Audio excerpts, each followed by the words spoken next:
श्री वाहिगुरु साहिब जी।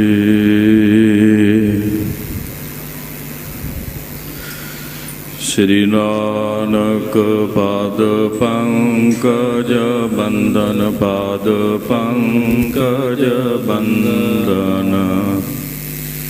सिमरो अंगद दोख निकंदन। अमरदास गुर हृदय त्याऊं, गुर हृदय त्यावो। श्री गुरु रामदास गुण गाओ। श्री अर्जन बेगनन के नाशक, बेगनन के नाशक। हर गोबिंद शुभ स्मत प्रकाशक। श्री हर राय नामो कार जोरी, नामो कार जोरी। श्री हर कृष्ण नाम बहोरी। तेग बहादुर परम कृपाला जी, परम कृपाला। श्री गुरु गोबिंद सिंह बिसाला। तरु तरा पर पुन पुन सीसा जी, पुन पुन सीसा। बंदो बार बार जगदीसा। कंकारा सतगुरु ते प्रसाद सच होए। वाहिगुरु जी की फतेह। विघ्न विनाशन सोए। कहाँ बुद्ध प्रभ तुछ हमारी, वर्ण सकै महिमा जो तिहारी। हम ना सकत कर सिफत तुम्हारी, आप ले हो तुम कथा सुधारी। जी वाहिगुरु जी हम ना सकत कर सिफत तुम्हारी, आप ले हो तुम कथा सुधारी। श्री वाहिगुरु जी। एम निश्चय कर प्रांत उठ, मत बंद चितारै। गमन्यो हजरत के निकट, नर निमह हजारै। एम निश्चय कर प्रात उठ, मत बंद चितारै। वाहिगुरु जी का खालसा, वाहिगुरु जी की फतेह। सतगुरु जी साजी निवाजी। गुरु स्वरूप गुरु संगत जीओ। आप जी वड्डिया भागां वाले हो। दीन दुनिया दे मालक साहिबे कमाल, अमृत के दाते दशमेश पिता साहिब श्री गुरु गोबिंद सिंह महाराज सच्चे पातशाह। तिन्हां दे पावन पवित्र अस्थान तख्त श्री केशगढ़ साहिब विखे रोज़ाना की तरह हाज़री लगा करके सतगुरु साहिब जी दे पावन पवित्र इतिहास नूं सरवण करके निता प्रति प्रेमी अते नेमी सिख संगतां ਅਤੇ ਦੂਰਾਂ ਤੋਂ ਚੱਲ ਕੇ ਆਈਆਂ ਹੋਈਆਂ ਸਿੱਖ ਸੰਗਤਾਂ ਜੋ ਯਾਤਰਾਵਾਂ ਕਰਨ ਆਈਆਂ ਹਨ, ਸਤਿਗੁਰੂ ਸਾਹਿਬ ਜੀ ਦੇ ਪਾਵਨ ਦਰਬਾਰ ਵਿੱਚ ਹਾਜ਼ਰੀਆਂ ਲਗਾ ਕਰਕੇ ਸਤਿਗੁਰੂ ਸਾਹਿਬ ਜੀ ਦੇ ਚਰਨਾਂ ਕਮਲਾਂ ਦੀਆਂ ਖੁਸ਼ੀਆਂ ਪ੍ਰਾਪਤ ਕਰ ਰਹੇ ਹੋ ਅਤੇ ਮਹਾਰਾਜ ਸਾਹਿਬ ਜੀ ਦੇ ਪਾਵਨ ਪਵਿੱਤਰ ਇਤਿਹਾਸ ਨੂੰ ਸਰਵਣ ਕਰਕੇ ਆਪਣਾ ਜੀਵਨ ਸਫਲਿਆਂ ਬਣਾ ਰਹੇ ਹੋ। ਸਤਿਗੁਰੂ ਸੱਚੇ ਪਾਤਸ਼ਾਹ ਜੀ ਦੇ ਜੋ ਪਾਵਨ ਇਤਿਹਾਸ ਚੱਲ ਰਹੇ ਹਨ, ਦੀਨ ਦੁਨੀਆ ਦੇ ਮਾਲਕ, ਸਾਹਿਬੇ ਕਮਾਲ, ਸ਼ਾਂਤੀ ਦੇ ਪੁੰਜ, ਪਿਆਰ ਅਤੇ ਵੈਰਾਗ ਦੀ ਮੂਰਤ, ਸਤਿਗੁਰੂ ਸਾਹਿਬ ਸ੍ਰੀ ਗੁਰੂ ਅਰਜਨ ਦੇਵ ਮਹਾਰਾਜ ਸਾਹਿਬ ਜੀ ਦੇ ਇਤਿਹਾਸ ਨੂੰ ਸਰਵਣ ਕਰ ਰਹੇ ਹੋ। ਦੀਨ ਦੁਨੀਆ ਦੇ ਮਾਲਕ ਮਹਾਰਾਜ ਸਾਹਿਬ ਜੀ ਦੇ ਭਰਾਤਾ ਪ੍ਰਿਥੀ ਚੰਦ, ਜੋ ਆਪ ਜੀ ਰੋਜ਼ਾਨਾ ਸਰਵਣ ਵੀ ਕਰ ਰਹੇ ਹੋ, ਵੀ ਵੈਰ ਵਿਰੋਧ ਦੇ ਨਾਲ ਭਰ ਕੇ, ਹੰਕਾਰ ਤੇ ਈਰਖਾ ਹਿਰਦੇ ਵਿੱਚ ਧਾਰ ਕੇ ਸ਼ੁਰੂ ਤੋਂ ਹੀ ਗੁਰਤਾ ਗੱਦੀ ਦਾ ਧਿਆਨ ਰੱਖ ਕੇ ਵੀ ਗੁਰਤਾ ਗੱਦੀ ਪ੍ਰਾਪਤ ਕਰਨੀ, ਭਾਵੇਂ ਕੁਝ ਕਾਰਨ ਬਣ ਜਾਵੇ, ਕੁਝ ਹੀਲਾ ਵਸੀਲਾ ਕਰਨਾ ਪਵੇ, ਕੋਈ ਵੀ ਦਾ ਪੇਚ ਨਾ ਚੱਲਿਆ, ਤਾਂ ਸਤਿਗੁਰੂ ਸੱਚੇ ਪਾਤਸ਼ਾਹ ਜੀ ਦੇ ਸਾਹਿਬੇ ਕਮਾਲ ਸੋਢੀ ਪਾਤਸ਼ਾਹ ਸਾਹਿਬ ਸ੍ਰੀ ਗੁਰੂ ਰਾਮਦਾਸ ਮਹਾਰਾਜ ਸਾਹਿਬ ਜੀ ਨੇ ਗੁਰਤਾ ਗੁਰੂ ਪਾਤਸ਼ਾਹ ਗੁਰੂ ਅਰਜਨ ਦੇਵ ਮਹਾਰਾਜ ਸਾਹਿਬ ਜੀ ਨੂੰ ਬਖਸ਼ ਦਿੱਤੀ। ਹਿਰਦੇ ਦੇ ਵਿੱਚ ਹੰਕਾਰ ਹੋਰ ਵਧਿਆ, ਮਨ ਜਿਹੜਾ ਸੀ ਸਤਿਗੁਰੂ ਸੱਚੇ ਪਾਤਸ਼ਾਹ ਜੀ ਦੀ ਪ੍ਰਭਤਾ ਤੋਂ ਹਮੇਸ਼ਾ ਸੜਦਾ ਬਲਦਾ ਰਹਿੰਦਾ ਸੀ ਪ੍ਰਿਥੀਏ ਦਾ। ਸਤਿਗੁਰੂ ਸੱਚੇ ਪਾਤਸ਼ਾਹ ਜੀ ਨੂੰ ਮਕਾਉਣ ਵਾਸਤੇ, ਖਤਮ ਕਰਨ ਵਾਸਤੇ ਤਰ੍ਹਾਂ ਤਰ੍ਹਾਂ ਦੀਆਂ ਵਿਉਂਤਾਂ ਘੜਦਾ, ਤੇ ਹੁਣ ਵੀ ਇਹਨੇ ਇਹੋ ਹੀ ਵਿਉਂਤ ਘਟੀ ਵੀ ਕਿਉਂ ਨਾ ਮੈਂ ਜਹਾਂਗੀਰ ਦੇ ਕੋਲ, ਬਾਦਸ਼ਾਹ ਦੇ ਕੋਲ ਪੁਕਾਰ ਕਰਾਂ ਵੀ ਮੇਰੇ ਨਾਲ ਨਿਆਂ ਨਹੀਂ ਹੋਇਆ, ਮੈਂ ਗੁਰਤਾ ਦਾ ਮਾਲਕ ਸਾਂ, ਮੈਂ ਵੱਡਾ ਸਾਂ, ਤੇ ਮੈਨੂੰ ਗੁਰਤਾ ਦਿੱਤੀ ਜਾਵੇ, ਮੇਰੇ ਨਾਲ ਨਿਆਂ ਕੀਤਾ ਜਾਵੇ। ਇਹਨੇ ਆਪਣੀ ਦਰਖਾਸਤ ਜਹਾਂਗੀਰ ਦੇ ਕੋਲ ਵੀ ਪਹੁੰਚਾਈ, ਪਰ ਬਾਦਸ਼ਾਹ ਹੋਣ ਦੇ ਨਾਂ ਤੇ ਉਹਨੂੰ ਇਸ ਚੀਜ਼ ਦਾ ਬਹੁਤਾ ਖਿਆਲ ਨਾ ਰਿਹਾ। ਪਰ ਜਦੋਂ ਚੰਦੂ ਨੂੰ ਇਹ ਗੱਲਾਂ ਦਾ ਸੀ ਵੀ ਉਹ ਵੀ ਗੁਰੂ ਸਾਹਿਬ ਜੀ ਦੇ ਨਾਲ ਵੈਰ ਕਮਾਉਂਦਾ ਸੀ, ਜਿਉਂ ਮਹਾਰਾਜ ਸਾਹਿਬ ਜੀ ਨੇ ਗੁਰੂ ਪਾਤਸ਼ਾਹ ਜੀ ਦਾ, ਗੁਰੂ ਹਰਗੋਬਿੰਦ ਸਾਹਿਬ ਮਹਾਰਾਜ ਜੀ ਦਾ ਰਿਸ਼ਤਾ ਮੋੜਿਆ, ਉਹ ਵੈਰ ਇਹਦੇ ਅੰਦਰ ਵੀ ਸੀ, ਉਹ ਈਰਖਾ ਤੇ ਦਵੈਸ਼ ਇਹਦੇ ਅੰਦਰ ਵੀ ਸੀ, ਤੇ ਦੋਵਾਂ ਰਲ ਕੇ ਵਿਉਂਤ ਘਟੀ।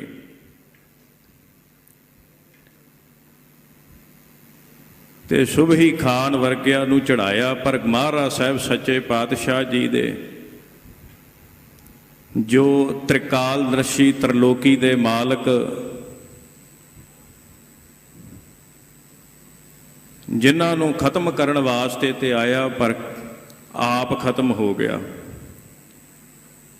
ਮੱਥੇ ਨੂੰ ਹੱਥ ਮਾਰਿਆ ਵੀ ਗੱਲ ਨਹੀਂ ਬਣੀ, ਫਿਰ ਆਪ ਬਾਦਸ਼ਾਹ ਨੂੰ ਸਦਨਾ ਕੀਤਾ ਵੀ ਬਾਦਸ਼ਾਹ ਜੀ ਨੂੰ ਕਹਿਣ ਲੱਗਾ, ਜਹਾਂਗੀਰ ਬਾਦਸ਼ਾਹ ਜੀ ਨੂੰ ਇਹਨੇ ਚਿੱਠੀ ਪਾਈ ਵੀ ਤੁਹਾਡੇ ਵੱਡੇ ਵਡੇਰੇ ਕਸ਼ਮੀਰ ਘੁੰਮਣ ਜਾਂਦੇ ਨੇ, ਤੇ ਤੁਸੀਂ ਵੀ ਜਾਇਆ ਕਰੋ, ਤੁਸੀਂ ਵੀ ਉੱਧਰ ਨੂੰ ਹੋਇਆ ਕਰੋ। ਕਾਰਨ ਤੇ ਇਹ ਸੀ ਵੀ ਦਿੱਲੀ ਤੋਂ ਆਵੇ ਤੇ ਪੰਜਾਬ ਰੁਕੇ, ਤੇ ਇੱਥੇ ਆਣ ਕੇ ਮੈਂ ਆਪਣੇ ਪੈਂਤਰੇ ਨੂੰ ਚੱਲ ਕੇ, ਚਾਲਬਾਜ਼ ਸੀ ਤੇ ਚਾਲ ਚਲਾ ਕਰਕੇ ਤੇ ਮਹਾਰਾਜ ਸਾਹਿਬ ਪ੍ਰਥਾਏ ਇਹਨੂੰ ਭੜਕਾਵਾਂ। ਗੱਲ ਇੱਦਾਂ ਹੀ ਹੋਈ। ਜਹਾਂਗੀਰ ਆਇਆ ਤੇ ਹੁਣ ਜਿਸ ਤਰ੍ਹਾਂ ਚੰਦੂ ਮਨ ਦੀਆਂ ਘਾੜਤਾਂ ਘੜਦਾ, ਕੱਲ ਆਪ ਨੇ ਸਰਵਣ ਕੀਤਾ, ਘਰੇ ਬੈਠਾ ਹੀ ਵਿਉਂਤਾਂ ਲਾਈ ਜਾ ਰਿਹਾ ਵੀ ਇਸ ਪ੍ਰਕਾਰ ਮੈਂ ਸ਼ਿਕਾਇਤ ਲਾਵਾਂਗਾ ਤੇ ਸਤਿਗੁਰੂ ਨੂੰ ਆਹ ਸਜ਼ਾ ਹੋਵੇਗੀ, ਜਦੋਂ ਮੈਂ ਇਸ ਤਰ੍ਹਾਂ ਸਤਿਗੁਰੂ ਸਾਹਿਬ ਦੇ ਬਰਖਲਾਫ ਭੜਕਾਵਾਂਗਾ ਤੇ ਜਹਾਂਗੀਰ ਆਹ ਸਜ਼ਾ ਦੇਵੇਗਾ। ਘਰੇ ਹੀ ਖੁਸ਼ ਹੋਈ ਜਾ ਰਿਹਾ। ਰਾਤ ਸਾਰੀ ਇਸ ਤਰ੍ਹਾਂ ਹੀ ਕੱਟੀ, ਕਿਉਂਕਿ ਅਗਲੇ ਦਿਨ ਹੁਣ ਇਹਨੇ ਲਾਹੌਰ ਕਿਲੇ ਦੇ ਵਿੱਚ ਬਾਦਸ਼ਾਹ ਨੂੰ ਮਿਲਣ ਜਾਣਾ ਸੀ, ਤੇ ਮਿਲਣ ਤੋਂ ਪਹਿਲਾਂ ਮਨ ਨੂੰ ਘੁਮਾ ਰਿਹਾ ਸੀ ਵੀ ਕਿਹੜੀ ਕਿਹੜੀ ਵਿਉਂਤ ਲਾਵਾਂ, ਕਿਹੜਾ ਕਿਹੜਾ ਤਰੀਕਾ ਵਰਤਾਂ ਜਿਹਦੇ ਨਾਲ ਸਤਿਗੁਰੂ ਗੁਰੂ ਅਰਜਨ ਦੇਵ ਮਹਾਰਾਜ ਦੇ ਪ੍ਰਥਾਏ ਮੈਂ ਭਟਕਾ ਸਕਾਂ ਤੇ ਉਹਨਾਂ ਨੂੰ ਖਤਮ ਕਰਾ ਦੇਵਾਂ। ਪ੍ਰਿਥੀਏ ਨੂੰ ਨਾਲ ਰਲਾਇਆ, ਪਰ ਪ੍ਰਿਥੀਏ ਨੂੰ ਇੰਨਾ ਨਹੀਂ ਸੀ ਪਤਾ ਵੀ ਅੱਜ ਮੇਰਾ ਹੀ ਅੰਤ ਸਮਾਂ ਆ ਜਾਣਾ। ਮੈਂ ਤੇ ਭਾਵੇਂ ਭੱਜਾ ਫਿਰਦਾ, ਮੇਰਾ ਅੰਤ ਸਮਾਂ ਆ ਗਿਆ। ਪ੍ਰਿਥੀਏ ਦਾ ਅੰਤ ਸਮਾਂ ਕਿਸ ਤਰ੍ਹਾਂ ਹੁੰਦਾ ਹੈ ਤੇ ਇਹ ਚੰਦੂ ਕਿਸ ਪ੍ਰਕਾਰ ਵਿਉਂਤਾ ਘੜਦਾ ਹੈ। ਦਰਬਾਰ ਵਿੱਚ ਜਾ ਕੇ ਆਓ, ਉਹ ਪਾਵਨ ਪਵਿੱਤਰ ਪ੍ਰਸੰਗ ਸਰਵਣ ਕਰਕੇ ਸਤਿਗੁਰੂ ਸੱਚੇ ਪਾਤਸ਼ਾਹ ਜੀ ਦੇ ਇਤਿਹਾਸ ਤੋਂ ਜਾਣੂ ਹੋਈਏ ਤੇ ਨਾਲ ਦੇ ਨਾਲ ਮਹਾਰਾਜ ਸਾਹਿਬ ਸੱਚੇ ਪਾਤਸ਼ਾਹ ਜੀ ਦੇ ਚਰਣਾ ਕਮਲਾਂ ਦੀਆਂ ਖੁਸ਼ੀਆਂ ਪ੍ਰਾਪਤ ਕਰੀਏ। ਬੜੇ ਪ੍ਰੇਮ ਦੇ ਨਾਲ ਰਸਨਾ ਨੂੰ ਕਰੀਏ, ਪਵਿੱਤਰ ਹਾਜ਼ਰੀਆਂ ਲਗਾਈਏ, ਉਪਰੰਤ ਕਥਾ ਸਰਵਣ ਕਰੀਏ ਜੀ। ਸਤਨਾਮ ਸ੍ਰੀ ਵਾਹਿਗੁਰੂ ਸਾਹਿਬ ਜੀ। ਸ੍ਰੀ ਵਾਹਿਗੁਰੂ ਜੀ। ਇਮ ਨਿਸ਼ਚੈ ਕਰ ਪ੍ਰਾਤ ਉਠ, ਮਤ ਬੰਦ ਚਿਤਾਰੈ। ਇਹ ਮਾੜੀ ਸੋਚ ਵਾਲਾ, ਮਾੜੀ ਬੁੱਧ ਵਾਲਾ ਜਦੋਂ ਸਵੇਰੇ ਉੱਠਿਆ ਤੇ ਉੱਠਦਿਆਂ ਸਾਰ ਹੀ ਇਹਨੇ ਮਨ ਦੇ ਵਿੱਚ ਵਿਚਾਰ ਕਰ ਲਈ ਵੀ ਅੱਜ ਮਹਾਰਾਜ ਸਾਹਿਬ ਦੇ ਪ੍ਰਥਾਏ ਕੁਝ ਨਾ ਕੁਝ ਚੁਗਲੀ ਨਿੰਦਾ ਕਰਕੇ ਕਿਸੇ ਪ੍ਰਕਾਰ ਜਹਾਂਗੀਰ ਦੇ ਕੋਲੋਂ ਗੁਰੂ ਸਾਹਿਬ ਨੂੰ ਲਾਹੌਰ ਜ਼ਰੂਰ ਸੱਦਣਾ ਹੈ। ਗਮਨਿਓ ਹਜ਼ਰਤ ਕੇ ਨਿਕਟ, ਨਰ ਨਿਮਹਿ ਹਜ਼ਾਰੈ। ਅਤੇ ਜਿਹੜਾ ਜਹਾਂਗੀਰ ਬਾਦਸ਼ਾਹ ਸੀ ਉਹਦੇ ਕੋਲ ਜਾਣ ਵਾਸਤੇ ਇਹਨੇ ਤਿਆਰੀ ਕਰ ਲਈ। ਤੁਰ ਪੈਣ ਲੱਗਾ ਵੀ ਜਾ ਕੇ ਮੈਂ ਗੁਰੂ ਸਾਹਿਬ ਦੇ ਪ੍ਰਥਾਏ ਜਹਾਂਗੀਰ ਦੇ ਕੰਨ ਭਰਾ। ਰਜਤ ਦੰਡ ਗਹਿ ਅਗਰ ਚੱਲ, ਕੋ ਨਰਨ ਹਟਾਵੈ। ਜਿਸ ਵੇਲੇ ਘਰੋਂ ਚੱਲਣ ਲੱਗਿਆ ਨਾ ਤੇ ਇਹਦੇ ਅੱਗੇ ਅੱਗੇ ਜਿਹੜੇ ਚੋਬਦਾਰ ਸਨ, ਚਾਂਦੀ ਦੀਆਂ ਚੋਬਾਂ ਫੜ ਕੇ ਅੱਗੇ ਤੁਰ ਰਹੇ ਸਨ, ਉਹ ਅੱਗੇ ਅੱਗੇ ਜਿਹੜੇ ਲੋਕਾਂ ਨੂੰ ਪਰਾਂ ਕਰਦੇ ਸੀ ਤੇ ਪਿੱਛੇ ਪਾਲਕੀ 'ਚ ਬੈਠਾ ਜਹਾਂਗੀਰ ਦੇ ਕੋਲ ਜਾਣਾ ਕੀਤਾ। ਸੰਗ ਸੁਭਟ ਗਮਨਤ ਪਗਨ, ਚਹੁ ਦਿਸ ਮਹਿ ਜਾਵੈ। ਅਤੇ ਇਹਦੇ ਨਾਲ ਹੋਰ ਕਈ ਜਵਾਨ ਫੌਜਾਂ, ਜਿਹੜੀਆਂ ਇਹਨੂੰ ਫੌਜਾਂ ਮਿਲੀਆਂ ਹੋਈਆਂ ਸਨ, ਉਹ ਇਹਦੇ ਪਾਲਕੀ ਦੇ ਆਲੇ ਦੁਆਲੇ ਜਵਾਨ ਜਿਹੜੇ ਸੂਰਮੇ ਸੀ ਉਹ ਵੀ ਤੁਰ ਰਹੇ ਸਨ। ਕਿਤਕ ਦਾਸ ਦੌਰਤ ਚਲਹਿ, ਅਗਵਾ ਪਿਛਵਾਈ। ਆਦੇ ਵੀ ਇਸ ਪ੍ਰਕਾਰ ਕਿਚਕ ਦਾਸ ਜਦੋਂ ਚੱਲ ਪਿਆ ਤੇ ਨਾਲ ਦੇ ਨਾਲ ਜਿਹੜੇ ਅੱਗੇ ਆਵਾਜ਼ਾਂ ਦੇਣ ਵਾਲੇ ਸਨ, ਜਿਹੜੇ ਅਗਾਂਹ ਆਵਾਜ਼ ਦਿੰਦੇ ਸਨ ਵੀ ਤੁਰੇ ਆ ਰਹੇ ਨੇ ਬਾਦਸ਼ਾਹ ਸਲਾਮਤ ਦੇ ਚੰਦੂ ਦੀਵਾਨ, ਉਹਦੀ ਆਵਾਜ਼ ਦਿੰਦੇ ਹੋਏ ਅਗਲੇ ਪਾਸੇ ਬੋਲਤ ਜਾਤ ਨਕੀਬ ਜੋ, ਕੋ ਜੋ ਜਸ ਸੁਨਾਈ। ਆਂਦੇ ਵੀ ਜਿਹੜੇ ਇਹਦਾ ਜਸ ਗਾਉਂਦੇ ਜਾਂਦੇ ਸਨ ਵੀ ਰਸਤੇ ਵਿੱਚ ਵੀ ਆ ਰਿਹਾ ਹੈ ਬਾਦਸ਼ਾਹ ਸਲਾਮਤ ਦਾ ਦੀਵਾਨ। ਬੜਾ ਪੁਰਾਣਾ ਸੀ, ਬੜੇ ਲੰਮੇ ਸਮੇਂ ਤੋਂ ਇਹ ਮੁਗਲਾਂ ਦੀ ਜਿਹੜੀ ਨੌਕਰੀ ਕਰ ਰਿਹਾ ਸੀ। ਆਗੇ ਚੱਲੈ ਟਲੈ ਤ ਕੁਛ, ਖਹਿ ਖੜਗ ਰੋਟਾਲੇ। ਤੇ ਅੱਗੇ ਅੱਗੇ ਜਿਹੜੇ ਸਨ ਨਾਲ ਦੇ ਨਾਲ ਢਾਲਾਂ ਧਾਰ ਕੇ, ਜਿਨ੍ਹਾਂ ਨੇ ਢਾਲਾਂ ਲੱਕ ਤੇ ਪਾਈਆਂ ਹੋਈਆਂ ਸਨ ਤੇ ਤਲਵਾਰਾਂ ਗਾਤਰੇ ਪਾਈਆਂ ਸਨ, ਕੁਝ ਜਵਾਨ ਉਹ ਵੀ ਇਹਦੇ ਤੋਂ ਅੱਗੇ ਚੱਲ ਰਹੇ ਸਨ। ਕੋਸਨ ਮਾਨਤ ਸੰਗ ਮੈਂ ਕਹਿ ਬਾਗ ਰਸਾਲੇ। ਤੇ ਲੁਕਾਈ ਜਿਹੜੀ ਸੀ ਇਹਦੀ ਸ਼ੋਭਾ ਗਾਇਨ ਕਰ ਰਹੀ ਸੀ ਵੀ ਚੰਦੂ ਦੀਵਾਨ ਆ ਰਿਹਾ, ਚੰਦੂ ਦੀਵਾਨ ਆ ਰਿਹਾ। ਲੋਕੀ ਇਸ ਪ੍ਰਕਾਰ ਇਹਦੀ ਕੀਰਤੀ ਕਰਦੇ ਸਨ। ਮੰਗਤ ਜਨ ਗਨ ਬੋਲਤੇ, ਸਿਵਕਾ ਪਰ ਚਾਲਾ। ਜਿਹੜੇ ਮੰਗਤੇ ਤੇ ਗਰੀਬ ਲੋਕ ਇਹਨੂੰ ਵੇਖ ਵੇਖ ਕੇ ਇਹਦੇ ਗਾੜੀ ਸਿਰ ਝੁਕਾ ਰਹੇ ਸਨ, ਇਹਨੂੰ ਨਮਸਕਾਰਾਂ ਕਰ ਰਹੇ ਸਨ। ਗਰ ਜਾਮਾ ਪਾਲੇ ਬਹੁਤ, ਸਿਰ ਭਾਗ ਵਿਸਾਲਾ। ਤੇ ਇਹਦੀ ਸ਼ੋਭਾ ਵਡਿਆਉਂਦਿਆਂ ਹੋਇਆਂ ਕਰ ਰਹੇ ਸਨ ਵੀ ਕਿੰਨਾ ਸੁੰਦਰ ਇਹਨੇ ਜਾਮਾ ਪਹਿਨਿਆ ਹੋਇਆ ਹੈ। ਬਹੁਤਾ ਕਲੀਆਂ ਵਾਲਾ ਇਹਨੇ ਜਾਮਾ ਪਾਇਆ ਤੇ ਸਿਰ ਦੇ ਉੱਤੇ ਬਹੁਤ ਵੱਡੀ ਸੋਹਣੀ ਦਸਤਾਰ ਬੰਨੀ ਹੈ। ਦੋ ਦਿਸ ਲੇਤ ਸਲਾਮ ਕੋ, ਗਮਨਤਪੁਰ ਮਾਹੂ। ਆਂਦੇ ਵੀ ਇਸ ਤਰ੍ਹਾਂ ਸਲਾਮ ਜੋ ਕਰਦੇ ਕਰਦੇ ਕਈ ਲਕਾਈ ਜਿਹੜੀ ਸੀ ਨਾ ਇਹਨੂੰ ਸਲਾਮਾਂ ਕਰਦੀ ਸੀ ਪਾਲਕੀ ਦੇ ਵਿੱਚ ਬੈਠਿਆਂ ਤੇ ਜਾ ਕਰਕੇ ਜਿਹੜਾ ਰਾਜ ਦਰਬਾਰ ਦੇ ਵਿੱਚ ਪਹੁੰਚਿਆ। ਬਿਖ ਦੀਵਾਨ ਨਰ ਖਰੇ ਹੋਏ, ਸਨਮਾਨ ਉਮਾਹੂ। ਆਂਦੇ ਵੀ ਇਹਨੂੰ ਵੇਖ ਕਰਕੇ ਨਾ ਜਿੰਨੇ ਦੀਵਾਨ ਸੀ ਉੱਥੇ ਸਭਾ ਦੇ ਵਿੱਚ ਜਿਹੜੇ ਬੈਠੇ ਸਨ ਉਹ ਸਾਰੇ ਇਹਦੇ ਆਦਰ ਸਤਕਾਰ ਵਾਸਤੇ ਖੜੇ ਹੋ ਗਏ। ਸਿੰਘ ਪੌਰ ਮਹਿ ਥਰਿਓ ਜਬ ਭਟ ਗਨ ਭੇ ਠਾਂਡੇ। ਆਂਦੇ ਜਿਸ ਵੇਲੇ ਮੁੱਖ ਦਵਾਰ ਤੇ ਇਹ ਪਹੁੰਚਿਆ, ਜਿੰਨੀ ਫੌਜ ਸੀ ਉਥੋਂ ਦੀ ਉਹ ਵੀ ਸਿਰ ਝੁਕਾ ਕੇ ਇਹਦੇ ਗਾੜੀ ਖੜੀ ਹੋ ਗਈ। ਉਮਰਾਵਨ ਮਹਿ ਪੁਨ ਗਇਓ ਜੇ ਧਨ ਕਰ ਗਾਡੇ। ਉਮਰਾਵ ਜਿਹੜੇ ਉਸ ਸਮੇਂ ਦੇ ਸ਼ਾਹੂਕਾਰ ਸਨ, ਜਿਨ੍ਹਾਂ ਦੀ ਬਾਦਸ਼ਾਹ ਦੇ ਨਾਲ ਪ੍ਰੀਤੀ ਸੀ, ਉਹ ਵੀ ਉਹਦੇ ਦਰਬਾਰ ਵਿੱਚ ਸੱਜੇ ਸਨ। ਉਸ ਤੋਂ ਬਾਅਦ ਕਹਿੰਦੇ ਜਿਹੜੇ ਸ਼ਾਹੂਕਾਰ ਸੀ ਨਾ, ਇਹ ਸਾਰੇ ਖੜੇ ਹੋ ਕੇ ਇਹਦਾ ਅਦਬ ਕਰਨ ਲੱਗੇ, ਸਤਿਕਾਰ ਕਰਨ ਲੱਗੇ। ਜਹਾਂਗੀਰ ਬੈਠਿਓ ਤਖਤ ਬਹੁ ਨਮੋ ਕਰੰਤਾ। ਜਹਾਂਗੀਰ ਜੋ ਤਖਤ ਤੇ ਬੈਠਾ ਹੋਇਆ ਸੀ ਤੇ ਸਾਰੇ ਉਹਨੂੰ ਨਮਸਕਾਰਾਂ ਕਰ ਰਹੇ ਸਨ। ਉਥੇ ਜਾ ਕੇ ਇਸ ਨੇ ਵੀ ਨਮਸਕਾਰ ਕੀਤੀ ਜਹਾਂਗੀਰ ਬਾਦਸ਼ਾਹ ਨੂੰ, ਉਹਦੇ ਗਾੜੀ ਸਿਰ ਝੁਕਾਇਆ, ਕਿਉਂਕਿ ਬਾਦਸ਼ਾਹ ਦਾ ਇਹ ਨੌਕਰ ਸੀ ਤੇ ਨੌਕਰ ਦਾ ਇਹ ਫਰਜ਼ ਹੈ ਜਦੋਂ ਮਾਲਕ ਆਉਣ ਤੇ ਉਹਦੇ ਗਾੜੀ ਸਿਰ ਝੁਕਾਉਣਾ। ਦੀਵਾਨ ਇਹ ਲੋਕਾਂ ਵਾਸਤੇ ਸੀ, ਪਰ ਬਾਦਸ਼ਾਹ ਦਾ ਨੌਕਰ ਹੋਣ ਤੇ ਬਾਦਸ਼ਾਹ ਦੇ ਸਾਹਮਣੇ ਖੜਾ ਹੋਇਆ ਤੇ ਸਿਰ ਝੁਕਾਇਆ, ਉਹਨੂੰ ਨਮਸਕਾਰ ਕੀਤੀ। ਨਿਜ ਦਰਜੇ ਪਰ ਤਬ ਥਿਰਿਓ ਉਤਸ਼ਾਹ ਤਰੰਤਾ।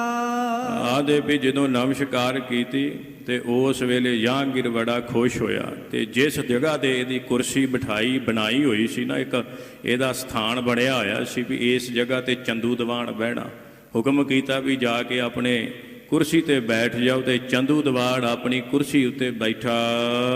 ਹਜ਼ਰਤ ਕੋ ਅਮਨੰਦਨੇ ਕਰ ਕਰ ਚਤਰਾਈ। ਤੇ ਹਜ਼ਰਤ ਜਿਹੜਾ ਸੀ ਸਮੇਂ ਦਾ ਬਾਦਸ਼ਾਹ ਜਹਾਂਗੀਰ, ਉਹਦੇ ਗਾੜੀ ਜਾ ਕਰਕੇ ਕੁਰਸੀ ਤੇ ਬਹਿ ਕੇ ਉਹਦੀ ਸ਼ੋਭਾ ਗਾਇਨ ਕਰਨ ਲੱਗਾ। ਕਿਉਂਕਿ ਜਿਹੜੇ ਚਾਪਲੂਸ ਹੁੰਦੇ ਨੇ ਨਾ, ਜਿਨ੍ਹਾਂ ਨੇ ਕੰਮ ਲੈਣਾ ਹੋਵੇ ਤੇ ਉਹ ਚਾਪਲੂਸਾਂ ਨੂੰ ਹੀ ਆਉਂਦਾ ਕੰਮ ਲੈਣਾ 2 ਨੰਬਰ ਦਾ, ਤੇ ਇਹਨੇ 2 ਨੰਬਰ ਦਾ ਕੰਮ ਕਰਾਉਣਾ ਸੀ, ਕਿਉਂਕਿ ਝੂਠ ਤੇ ਚੁਗਲੀ ਭਰਨੀ ਸੀ ਉਹਦੇ ਕੰਨਾਂ ਦੇ ਵਿੱਚ। ਤੇ ਬਾਦਸ਼ਾਹ ਜਿਹੜਾ ਕੰਨਾਂ ਦੇ ਕੱਚੇ ਹੁੰਦੇ ਨੇ, ਕੱਚੇ ਹੋਣ ਦੇ ਨਾਂ ਤੇ ਪਹਿਲਾਂ ਸ਼ੋਭਾ ਕਰਨ ਲੱਗਾ ਉਹਨਾਂ ਦੀ। ਬਾਦਸ਼ਾਹ ਸਲਾਮਤ, ਤੁਹਾਡੇ ਵਰਗਾ ਹੋਰ ਕੋਈ ਨਹੀਂ ਸੰਸਾਰ ਦੇ ਉੱਤੇ, ਤੁਹਾਡਾ ਨਿਆਂ ਬੜਾ ਨਿਆਂਕਾਰੀ ਹੈ, ਤੁਸੀਂ ਹਮੇਸ਼ਾ ਹੀ ਲੋਕਾਂ ਦੇ ਹਿੱਤ ਵਿੱਚ ਰਹਿੰਦੇ ਹੋ, ਤੁਸੀਂ ਹਮੇਸ਼ਾ ਹੀ ਪ੍ਰਜਾ ਦਾ ਸੋਚਦੇ ਹੋ। ਬੜੀ ਸ਼ੋਭਾ ਕਰ ਰਿਹਾ ਸੀ ਮਿੱਠੇ ਮਿੱਠੇ ਬੋਲਾਂ ਦੇ ਨਾਲ। ਕਹਿਤ ਸੁਨਾਵਤ ਮਿਰਦਲ ਬਚ ਕੀਰਤ ਵਰਦਾਈ। ਆਂਦੇ ਵੀ ਇਸ ਤਰ੍ਹਾਂ ਬੜੇ ਮਿੱਠੇ ਮਿੱਠੇ ਸੁਭਾਅ ਨਾਲ ਉਹਦੀ ਕੀਰਤੀ ਜਸ ਕਰਨ ਲੱਗਾ ਜਹਾਂਗੀਰ ਬਾਦਸ਼ਾਹ ਜੀ ਦਾ। ਹਸਤ ਸਾਹੋ ਹਰ ਖਤਹਿਓ ਸਭ ਸਭਾ ਸਰਾਹਿਓ। ਤੇ ਜਹਾਂਗੀਰ ਵੀ ਨੇ ਵੇਖਿਆ ਵੀ ਜਿਸ ਵੇਲੇ ਇਹਨੇ ਸ਼ੋਭਾ ਕੀਤੀ ਤੇ ਜਹਾਂਗੀਰ ਬਾਦਸ਼ਾਹ ਸੀ, ਉਹਨੇ ਵੀ ਕਹਿ ਦਿੱਤਾ, ਕਹਿੰਦੇ ਵੀ ਚੰਦੂ ਦੀਵਾਨ ਸਾਡਾ ਬੜਾ ਪੁਰਾਣਾ ਸੇਵਕ ਹੈ, ਬੜਾ ਪੁਰਾਣਾ ਸਾਡੇ ਕੋਲ ਦੀਵਾਨੀ ਕਰ ਰਿਹਾ ਹੈ ਤੇ ਇਹ ਬਹੁਤ ਇਮਾਨਦਾਰ ਭਲਾ ਲੋਕ ਹੈ। ਇਸ ਪ੍ਰਕਾਰ ਨਾਲ ਜਹਾਂਗੀਰ ਨੇ ਵੀ ਚੰਦੂ ਦੀ ਸ਼ੋਭਾ ਕਰਨੀ ਸ਼ੁਰੂ ਕਰ ਦਿੱਤੀ ਤੇ ਚੰਦੂ ਖੁਸ਼ ਹੋ ਗਿਆ। ਤੇ ਜਦੋਂ ਕਿਸੇ ਇਹੋ ਜਿਹੇ ਬੰਦੇ ਦੀ ਸ਼ੋਭਾ ਹੋਵੇ ਤੇ ਉਹਦਾ ਰਹਿਣ ਦਾ ਥਾਂ ਬਦਲ ਜਾਂਦਾ, ਉਹਦੀ ਸੋਚ ਬਦਲ ਜਾਂਦੀ, ਕਿਉਂਕਿ ਉਹਦੇ ਮਨ ਦੇ ਵਿੱਚ ਹੰਗਤਾ ਆ ਜਾਣੀ, ਹੰਕਾਰ ਆ ਜਾਣਾ। ਜਿਹੜੇ ਪਰਮੇਸ਼ਰ ਦੇ ਪਿਆਰੇ ਨੇ ਉਹ ਨਾ ਤੇ ਸ਼ੋਭਾ ਤੋਂ ਖੁਸ਼ ਹੁੰਦੇ ਤੇ ਨਾ ਬਰਿਆਈ ਤੋਂ ਦੁਖੀ। ਪਰ ਇਹ ਨਿੰਦਕ ਸੀ, ਇਹਦੀ ਸ਼ੋਭਾ ਹੋਈ ਤਾਂ ਬੜਾ ਖੁਸ਼ ਹੋਇਆ ਵੀ ਸਾਰੀ ਸਭਾ ਦੇ ਵਿੱਚ ਮੈਨੂੰ ਖੁਸ਼ ਕਰ ਦਿੱਤਾ। ਚੰਦ ਦੀਵਾਨ ਪੁਰਾਤਨੀ ਰਾਵਰ ਚਿਤ ਚਾਹਿਓ। ਆਦੇ ਵੀ ਬੜਾ ਪੁਰਾਣੇ ਸਮੇਂ ਤੋਂ ਦੀਵਾਨੀ ਕਰ ਰਿਹਾ, ਬੜੀ ਸ਼ੋਭਾ ਕੀਤੀ ਇਸ ਦੀ ਸਾਰਿਆਂ ਨੇ। ਘਾਤ ਪਾਏ ਬੋਲਿਓ ਬੋਹਰ ਸੁਨ ਪਨਹਿ ਜਹਾਨਾ। ਫਿਰ ਸਮਾਂ ਵੇਖਿਆ, ਗੱਲ ਕਰਨ ਦਾ ਸਮਾਂ ਵੇਖਿਆ ਵੀ ਬਾਦਸ਼ਾਹ ਹੁਣ ਖੁਸ਼ ਆ ਤੇ ਹੁਣ ਗੱਲ ਕਰਨੀ ਬਣਦੀ ਹੈ। ਸਮਾਂ ਵੇਖ ਕੇ ਇਹਨੇ ਫਿਰ ਆਪਣੇ ਹਿਸਾਬ ਦੇ ਨਾਲ ਗੱਲ ਸ਼ੁਰੂ ਕਰ ਲਈ, ਕਿਉਂਕਿ ਪ੍ਰਿਥੀ ਚੰਦ ਨਾਲ ਰਲਿਆ ਹੋਇਆ ਸੀ। ਤੇ ਪ੍ਰਿਥੀ ਚੰਦ ਨੂੰ ਸੱਦ ਕੇ ਤੇ ਇਹਨੇ ਜਦੋਂ ਬਾਦਸ਼ਾਹ ਦੇ ਗਾੜੀ ਸੋਚਿਆ ਸੀ ਵੀ ਮੈਂ ਹੋਰ ਇਹਦੇ ਕੰਨ ਭਰਾਂਗਾ ਤੇ ਬਾਦਸ਼ਾਹ ਛੇਤੀ ਦੇ ਨਾਲ ਗੁਰੂ ਅਰਜਨ ਦੇਵ ਮਹਾਰਾਜ ਜੀ ਨੂੰ ਸ਼ਹੀਦ ਕਰਨ ਦਾ ਹੁਕਮ ਦੇ ਦੇਣਗੇ। ਜਦੋਂ ਦੇਖਿਆ ਵੀ ਸਮਾਂ ਆ ਗਿਆ ਤੇ ਇਹਨੇ ਬੜੀ ਛੇਤੀ ਦੇ ਨਾਲ ਜਹਾਂਗੀਰ ਬਾਦਸ਼ਾਹ ਦੇ ਗਾੜੀ ਇੱਕ ਗੱਲ ਰੱਖਣਾ ਕੀਤੀ। ਬਹੁਤ ਦਿਨ ਬੀਤੇ ਪ੍ਰਿਥੀਏ ਨਿਜ ਕਸ਼ਟ ਬਖਾਨਾ। ਆਂਦੇ ਬੜੇ ਲੰਮੇ ਸਮੇਂ ਤੋਂ ਜਿਹੜਾ ਪ੍ਰਿਥੀ ਚੰਦ ਹੈ ਨਾ, ਗੁਰੂ ਰਾਮਦਾਸ ਮਹਾਰਾਜ ਸਾਹਿਬ ਜੀ ਦਾ ਵੱਡਾ ਸਪੁੱਤਰ ਤੇ ਗੁਰੂ ਅਰਜਨ ਦੇਵ ਮਹਾਰਾਜ ਦਾ ਵੱਡਾ ਭਰਾ, ਆਂਦੇ ਬੜੇ ਲੰਮੇ ਸਮੇਂ ਤੋਂ ਇਹ ਦੁੱਖ ਭੋਗ ਰਿਹਾ। ਕਿਉਂ? ਕਹਿੰਦੇ ਇਹਦੇ ਨਾਲ ਨਿਆਂ ਨਹੀਂ ਹੋਇਆ, ਨਿਆਂਕਾਰ ਨਹੀਂ ਕੀਤਾ। ਇਹਦੇ ਨਾਲ ਧੱਕਾ ਹੋ ਗਿਆ, ਗੁਰਤਾ ਇਹਦੀ ਬਣਦੀ ਸੀ ਤੇ ਜਿਹਦੇ ਕਰਕੇ ਇਹਨੇ ਤੁਹਾਡੇ ਗਾੜੀ ਦਰਖਾਸਤ ਲਾਈ ਸੀ। ਤੁਸੀਂ ਉਸ ਸਮੇਂ ਇਹਦੀ ਦਰਖਾਸਤ ਨੂੰ ਪੜ੍ਹਿਆ। ਕਹਿਓ ਆਪ ਲਵਪੁਰ ਚਲਹਿ ਤਹਿ ਝਗਰਨ ਬੇਰਾ। ਤੇ ਤੁਸੀਂ ਇਹ ਗੱਲ ਕੀਤੀ ਸੀ ਵੀ ਜਦੋਂ ਅਸੀਂ ਲਾਹੌਰ ਸ਼ਹਿਰ ਪਹੁੰਚਾਂਗੇ ਨਾ, ਉਦੋਂ ਇਹਨਾਂ ਨੂੰ ਸੱਦਾਂਗੇ ਤੇ ਇਹਨਾਂ ਦਾ ਝਗੜਾ ਖਤਮ ਕਰ ਦੇਵਾਂਗੇ। ਤੇ ਬਾਦਸ਼ਾਹ ਸਲਾਮਤ ਉਹ ਸਮਾਂ ਅੱਜ ਆ ਗਿਆ। ਤੁਸੀਂ ਕਿਰਪਾ ਕਰੋ, ਹੁਣ ਇਹ ਪ੍ਰਿਥੀ ਚੰਦ ਦੀ ਗੁਹਾਰ ਜਿਹੜੀ ਉਹਨੇ ਪੁਕਾਰ ਕੀਤੀ, ਤੁਹਾਡੇ ਗਾੜੀ ਦਰਖਾਸਤ ਲਾਈ, ਉਹਨੂੰ ਸੁਣ ਲਓ। ਰਹਿਓ ਪਰੀਖਤ ਸ਼ੁੱਧਤ ਜਿਮ ਭੋਜਨ ਦਿਸ ਹੇਰਾ। ਆਂਦੇ ਉਹ ਤੇ ਤੁਹਾਡੇ ਹੁਕਮ ਨੂੰ ਨਾ ਇਸ ਤਰ੍ਹਾਂ ਉਡੀਕ ਰਿਹਾ ਜਿਸ ਤਰ੍ਹਾਂ ਮਾਨੋ ਕੋਈ ਭੁੱਖਾ ਭੋਜਨ ਉਡੀਕ ਰਿਹਾ ਹੋਵੇ ਨਾ, ਤੇ ਉਹਨੂੰ ਭੋਜਨ ਮਿਲ ਜਾਵੇ, ਉਹਦੇ ਮਨ ਦੀ ਤ੍ਰਿਪਤੀ ਹੋ ਜਾਂਦੀ ਹੈ। ਇਸ ਪ੍ਰਕਾਰ ਇਹ ਤੁਹਾਡੇ ਹੁਕਮ ਨੂੰ ਉਡੀਕ ਰਿਹਾ ਵੀ ਕਦੋਂ ਬਾਦਸ਼ਾਹ ਸਲਾਮਤ ਆਖਣ ਤੇ ਇੱਥੇ ਕਿਲੇ ਦੇ ਵਿੱਚ ਲਾਹੌਰ ਸਭਾ ਦੇ ਵਿੱਚ ਬੁਲਾਇਆ ਜਾਵੇ ਤੇ ਉਹਨੂੰ ਨਿਆਂ ਮਿਲ ਸਕੇ, ਉਹ ਆਪਣੀ ਗੱਲ ਰੱਖ ਸਕੇ ਤੁਹਾਡੇ ਗਾੜੀ। ਅਬ ਆਵਨ ਕੋ ਚਾਹਤ ਹੈ ਤੁਮ ਪਾਏ ਰਜਾਈ। ਕਹਿੰਦੇ ਹੁਣ ਤੁਹਾਡਾ ਹੀ ਹੁਕਮ ਉਡੀਕ ਰਿਹਾ ਜੇ ਤੁਸੀਂ ਕਹੋਗੇ ਨਾ ਤੇ ਫਿਰ ਉਹਨੂੰ ਸੱਦ ਲੈਨੇ ਆ, ਉਹ ਆਣ ਕਰਕੇ ਤੁਹਾਡੇ ਕੋ ਤੇ ਇੱਥੇ ਹਾਜ਼ਰ ਹੋ ਜਾਵੇ। ਸੁਨਹੁ ਨਿਬੇਰੋ ਨਿਆਵ ਕਹੋ ਲੇਹੋ ਦੋਹਨ ਬੁਲਾਈ। ਤੇ ਇਹ ਚੰਦੂ ਦੀਵਾਨ ਕਹਿਣ ਲੱਗਾ ਵੀ ਅਸੀਂ ਇੱਕ ਹੋਰ ਗੱਲ ਤੁਹਾਨੂੰ ਕਹਿੰਦੇ ਆ। ਆਂਦੇ ਵੀ ਜਿੱਥੇ ਆਪਾਂ ਪ੍ਰਿਥੀ ਚੰਦ ਨੂੰ ਸੱਦਣਾ, ਉੱਥੇ ਨਾਲ ਨਾਲ ਗੁਰੂ ਅਰਜਨ ਦੇਵ ਜੀ ਨੂੰ ਵੀ ਸੱਦੀਏ ਤੇ ਜਿਹੜਾ ਦੋਵਾਂ ਨੂੰ ਸੱਦ ਕੇ ਆਮੋ ਸਾਹਮਣੇ ਬਿਠਾ ਕਰਕੇ ਤੇ ਫੈਸਲਾ ਕਰੀਏ, ਕੱਲੇ ਨੂੰ ਨਾ ਸੱਦੀਏ। ਇਸ ਪ੍ਰਕਾਰ ਇਹਨੇ ਜਦੋਂ ਕਿਹਾ, ਸ਼ਾਹਨ ਕੋ ਈਮਾਨ ਵੱਡ ਨਿਤ ਨਿਆ ਵਿਚਾਰੈ। ਕਿਉਂਕਿ ਬਾਦਸ਼ਾਹ ਦਾ ਈਮਾਨ ਹੀ ਸਭ ਤੋਂ ਵੱਡਾ ਹੁੰਦਾ ਹੈ ਵੀ ਉਹ ਨਿਆਂ ਕਰੇ, ਤੇ ਤੁਸੀਂ ਦੋਵਾਂ ਧਿਰਾਂ ਨੂੰ ਬੁਲਾਓ ਤੇ ਉਹਨਾਂ ਦਾ ਨਿਆਂ ਕਰ ਦਿਓ। ਜਥਾ ਜੋਗ ਰਖ ਪ੍ਰਜਾ ਕੋ ਸਭ ਕੋ ਪ੍ਰਤਪਾਰੈ। ਹੇ ਬਾਦਸ਼ਾਹ ਸਲਾਮਤ, ਤੁਸੀਂ ਤੇ ਜਥਾ ਜੋਗ ਸਾਰੀ ਪ੍ਰਜਾ ਨੂੰ ਐ ਥਾਂ ਪ੍ਰਥਾਏ ਰੱਖਦੇ ਜੇ, ਕਦੀ ਵੀ ਕਿਸੇ ਦਾ ਤੁਸੀਂ ਹੱਕ ਨਹੀਂ ਮਰਨ ਦਿੱਤਾ। ਜੇ ਕੋਈ ਵੀ ਤੁਹਾਡੇ ਦਰਬਾਰ ਵਿੱਚ ਆਇਆ, ਉਹਦਾ ਤੁਸੀਂ ਫੈਸਲਾ ਆਪ ਕਰਾਇਆ, ਤੇ ਇਸ ਕਰਕੇ ਇਹ ਵੀ ਫੈਸਲਾ ਹੁਣ ਤੁਸੀਂ ਕਰੋ, ਨਿਆਂ ਕਰਿਓ ਵੀ ਕਿਤੇ ਗੁਰੂ ਅਰਜਨ ਦੇਵ ਜੀ ਜੋ ਜਿਹੜੇ ਹਨ ਇਸ ਸਮੇਂ ਗੁਰਤਾ ਦੇ ਮਾਲਕ ਨੇ, ਉਹ ਪ੍ਰਿਥੀ ਚੰਦ ਨਾਲ ਧੱਕਾ ਤਾਂ ਨਹੀਂ ਕਰ ਰਹੇ, ਇਹਨਾਂ ਦੇ ਨਾਲ ਕਿਤੇ ਸਾਰੀ ਜਾਇਦਾਦ ਹੜੱਪਣ ਦਾ ਕੋਈ ਕੰਮ ਤਾਂ ਨਹੀਂ ਇਹਨਾਂ ਨੇ ਕਰ ਦਿੱਤਾ। ਸਭ ਕਾਜਨ ਤੇ ਇਹ ਵੱਡੋ ਨਿਤ ਝਗਰ ਚਕਾਵੈ। ਆਂਦੇ ਵੀ ਸਾਰੇ ਕੰਮਾਂ ਨਾਲੋਂ ਇਹ ਵੱਡਾ ਕੰਮ ਹੈ ਇਸ ਵੇਲੇ ਦਾ। ਹੁਣ ਤੁਸੀਂ ਆਏ ਜੇ ਤੇ ਲਾਹੌਰ ਤੁਸੀਂ ਪਹੁੰਚੇ ਜੇ, ਇਹਨਾਂ ਨੂੰ ਸੱਦ ਕਰਕੇ ਇਹ ਝਗੜਾ ਨਿਬੇੜਨਾ ਕਰੀਏ। ਤੁਮ ਸਮਾਨ ਕੋ ਨਹਿ ਭਇਓ ਸੁਖ ਪ੍ਰਜਾ ਬਸਾਵੈ। ਤੇ ਤੁਹਾਡੇ ਸਮਾਨ ਹੋਰ ਕੋਈ ਰਾਜਾ ਨਹੀਂ, ਕਿਉਂਕਿ ਤੁਸੀਂ ਹਮੇਸ਼ਾ ਹੀ ਸਭਾ ਨੂੰ ਜਿਹੜੀ ਪ੍ਰਜਾ ਹੈ ਉਹਨਾਂ ਨੂੰ ਸੁਖ ਦੇਣਾ ਕੀਤਾ ਹੈ। ਰਾਉ ਰੰਗ ਵਿੱਚ ਨਿਆਵ ਕੇ ਤੁਮ ਲਖੈ ਸਮਾਨਾ। ਤੇ ਨਾ ਤੇ ਤੁਸੀਂ ਕੋਈ ਗਰੀਬ ਤੇ ਨਾ ਅਮੀਰ, ਰਾਉ ਰੰਗ ਕਿਸੇ ਨੂੰ ਵੀ ਨਹੀਂ ਵਹਿੰਦੇ, ਗਰੀਬ ਅਮੀਰ ਨਹੀਂ ਵੇਖਿਆ ਤੁਸੀਂ ਸਿਰਫ ਨਿਆਂ ਵੇਖਿਆ, ਜਿੱਥੇ ਨਿਆਂ ਬਣਦਾ ਉਹ ਨਿਆਂ ਕੀਤਾ, ਗਰੀਬ ਅਮੀਰ ਨੂੰ ਪਿਛਾਂ ਕਰ ਦਿੰਦੇ ਹੋ ਤੁਸੀਂ, ਇਸ ਪੱਖ ਨੂੰ ਤੇ ਤੁਸੀਂ ਨਜ਼ਰ ਅੰਦਾਜ਼ ਕਰ ਦਿੰਦੇ ਹੋ। ਬਾਦਸ਼ਾਹ ਸਲਾਮਤ ਪ੍ਰਿਥਕ ਕਰਿਓ ਪੈ ਪਾਨ ਕੋ ਰਖਿਓ ਨਾ ਸ਼ਾਨਾ। ਆਂਦੇ ਵੀ ਇਸ ਕਰਕੇ ਤੁਸੀਂ ਛੇਤੀ ਦੇ ਨਾਲ ਉਹਨਾਂ ਨੂੰ ਬੁਲਾਈਏ ਤੇ ਉਹਨਾਂ ਦਾ ਨਿਆਂ ਕਰਨਾ ਕਰਕੇ। ਸ਼ਮ ਸ਼ਮ ਨਿੰਦ ਪ੍ਰਕਾਸ਼ ਨਾਏ ਤੁਮ ਅਨਨ ਸਾਏ। ਤੇ ਤੁਹਾਡਾ ਨਿਆਂ ਜਿਹੜਾ ਹੈ ਜਿਸ ਤਰ੍ਹਾਂ ਮਾਨੋ ਸੂਰਜ ਦੇ ਵਾਂਗ ਸੂਰਜ ਵਿੱਚ ਚਮਕ ਰਿਹਾ ਹੈ ਇਸ ਵੇਲੇ ਸੰਸਾਰ ਦੇ ਅੰਦਰ, ਜਿਸ ਤਰ੍ਹਾਂ ਸੂਰਜ ਚਮਕ ਰਿਹਾ ਨਾ, ਇਸ ਤਰ੍ਹਾਂ ਤੁਹਾਡਾ ਨਿਆਂ ਚਮਕ ਰਿਹਾ ਹੈ। ਦੁਨੀਆ ਵਿੱਚ ਤੁਹਾਡੀ ਗੱਲ ਹੁੰਦੀ ਹੈ, ਸੰਸਾਰ ਵਿੱਚ ਤੁਹਾਡਾ ਜਸ ਫੈਲਿਆ ਹੈ ਵੀ ਬਾਦਸ਼ਾਹ ਜਹਾਂਗੀਰ ਬੜਾ ਨਿਆਂਕਾਰੀ ਬਾਦਸ਼ਾਹ ਹੈ। ਚੋਰ ਜਾਰ ਬਟ ਪਾਰ ਠੱਗ ਤਮ ਚਰ ਛੋ ਛਪਾਵੈ। ਤੇ ਕੋਈ ਵੀ ਆਂਦੇ ਵੇਖੋ ਜਿਹਨੇ ਚੋਰ ਚੋਰੀ ਕਰਨੋਂ ਛੱਡ ਗਏ, ਠੱਗ ਠੱਗੀ ਮਾਰਨੋਂ ਛੱਡ ਗਏ, ਡਕੈਤੀਆਂ ਕਰਨ ਵਾਲੇ ਡਾਕੂ ਪਹਾੜਾਂ ਦੀਆਂ ਕੁੰਦਰਾਂ ਵਿੱਚ ਲੁਕ ਗਏ, ਸਮਾਜ ਐ ਸਾਫ਼ ਹੋ ਗਿਆ। ਬਾਦਸ਼ਾਹ ਸਲਾਮ ਤੁਹਾਡਾ ਇੰਨਾ ਡਰ ਪੈ ਬਹਿ ਗਿਆ ਵੀ ਤੁਸੀਂ ਬਹੁਤ ਨਿਆਂਕਾਰੀ ਹੋ। ਸੁਨ ਚੰਦੂ ਤੇ ਸ਼ਾਹ ਕੈ ਗੁਰ ਢਿਗ ਨਾ ਪਠਾਇਓ। ਤੇ ਜਦੋਂ ਇਸ ਤਰ੍ਹਾਂ ਬਚਨ ਸੁਣਿਆ ਨਾ ਤੇ ਕਹਿਣ ਲੱਗੇ, ਚੰਦੂ ਨੂੰ ਕਹਿਣ ਲੱਗੇ, ਕਹਿੰਦੇ ਵੀ ਦੋਵਾਂ ਧਿਰਾਂ ਨੂੰ ਕੀ ਬੁਲਾਉਣਾ, ਕਿਉਂਕਿ ਬਾਦਸ਼ਾਹ ਸਿਆਣਾ ਸੀ। ਕਹਿੰਦਾ ਵੀ ਜਿੰਨੇ ਦਰਖਾਸਤ ਲਾਈ ਪਹਿਲਾਂ ਉਹਨਾਂ ਨੂੰ ਬੁਲਾਇਆ ਜਾਵੇ ਤੇ ਦੋਵਾਂ ਧਿਰਾਂ ਨੂੰ ਆਪਾਂ ਨਹੀਂ ਇਕੱਠਿਆਂ ਬੁਲਾਉਣਾ। ਕਰਹਿ ਪੁਕਾਰ ਜੋ ਪ੍ਰਥੀਆ ਨਿਜ ਨਿਕਟ ਬੁਲਾਇਓ। ਪਹਿਲਾਂ ਤੇ ਪ੍ਰਿਥੀ ਚੰਦ ਨੂੰ ਬੁਲਾਈਏ ਜਿਹਨੇ ਪੁਕਾਰ ਕੀਤੀ ਹੈ, ਪਹਿਲਾਂ ਉਹਦੀ ਗੱਲ ਸਾਰੀ ਸੁਣੀਏ। ਜੇ ਉਹਦੀ ਗੱਲ ਸਾਨੂੰ ਕੁਝ ਫੱਬਦੀ ਜਾਪੀ ਫਿਰ ਉਸ ਤੋਂ ਬਾਅਦ ਅਸੀਂ ਕੋਈ ਗੱਲ ਕਰਾਂਗੇ, ਨਹੀਂ ਤੇ ਪ੍ਰਥਮ ਸੁਨੈ ਨਿਰਣੈ ਕਰਹਿ ਕਿਮ ਕਰਹਿ ਪੁਕਾਰੂ। ਉਹਦੀ ਪੁਕਾਰ ਸੁਣ ਕੇ ਫਿਰ ਨਿਆਂ ਕਰਾਂਗੇ, ਨਹੀਂ ਤੇ ਉਸ ਤੋਂ ਬਾਅਦ ਅਸੀਂ ਗੁਰੂ ਸਾਹਿਬ ਗੁਰੂ ਅਰਜਨ ਦੇਵ ਮਹਾਰਾਜ ਜੀ ਦੇ ਬਾਹਰ ਉਗਾਹ ਹਕਾਰ ਕਰ ਤਿਨ ਸਿੱਖ ਜੇ ਉਦਾਰੂ। ਉਹਨਾਂ ਦੇ ਜਿਹੜੇ ਦਾਨੇ ਪ੍ਰਧਾਨੇ ਸਿੱਖ ਨੇ ਨਾ, ਜਿਸ ਤਰ੍ਹਾਂ ਉਹਨਾਂ ਦੇ ਨਾਲ ਜਿਹੜੇ ਮੋਹਦਵਾਰ ਸਿੱਖ ਹੋਣਗੇ ਫਿਰ ਉਹਨਾਂ ਨੂੰ ਸੱਦਾਂਗੇ। ਗੁਰੂ ਨੂੰ ਨਹੀਂ ਏਡੀ ਛੇਤੀ ਸੱਦਣਾ ਆਪਾਂ।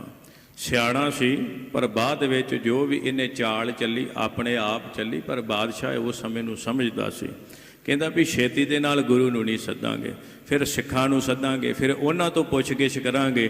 ਉਹਨਾਂ ਦੀ ਪੁੱਛਗਿੱਛ ਤੋਂ ਬਾਅਦ ਜੇ ਸਾਨੂੰ ਕੋਈ ਤੱਤ ਨਾ ਮਿਲਿਆ, ਸ੍ਰੀ ਗੁਰ ਬੋਹਰ ਬੁਲਾਏ ਹੈ ਜਬ ਉਚਿਤ ਨਿਹਾਰੈ। ਫਿਰ ਉਸ ਤੋਂ ਬਾਅਦ ਕਹਿੰਦੇ ਗੁਰੂ ਨੂੰ ਬੁਲਾਵਾਂਗੇ, ਨਹੀਂ ਤੇ ਪਹਿਲਾਂ ਗੁਰੂ ਨੂੰ ਨਹੀਂ ਬੁਲਾਉਣਾ। ਸਭ ਤੋਂ ਪਹਿਲਾਂ ਪ੍ਰਿਥੀ ਚੰਦ ਨੂੰ ਸੱਦ ਤੇ ਉਹਨੂੰ ਪੁੱਛੀਏ ਕੀ ਗੱਲ ਹੋਈ। ਜਥਾ ਜੋਗ ਕਰਵਾਏ ਹੈ ਨੈ ਪੱਖ ਸੰਭਾਰੈ।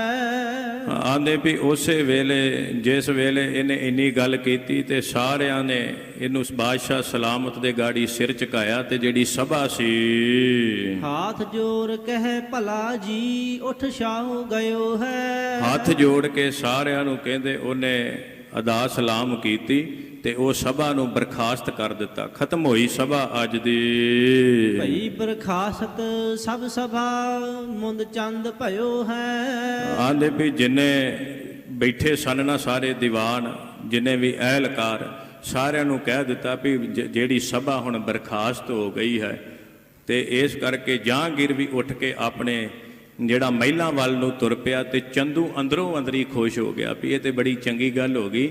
ਜਿਹੜੀ ਗੱਲ ਸ਼ੁਰੂ ਹੋ ਗਈ ਹੁਣ ਗੁਰੂ ਨੂੰ ਮੈਂ ਆਪੇ ਹੀ ਸੱਦ ਲਵਾਂਗਾ। ਮਨ ਹੀ ਮਨ ਸੋਚਦਾ ਹੈ ਸਦਨ ਆਏ ਤਿਸ ਚਾਰ ਕੋ ਸਭ ਕਹਿਓ ਪ੍ਰਸੰਗਾ। ਆਂਦੇ ਵੀ ਬਹੁਤ ਪ੍ਰਸੰਨ ਹੋਇਆ, ਬੜਾ ਖੁਸ਼ ਹੋਇਆ। ਮਨ ਦੇ ਵਿੱਚ ਇਹਦੇ ਵਿਉਂਤਾਂ ਬਣਨੀਆਂ ਸ਼ੁਰੂ ਹੋ ਗਈਆਂ।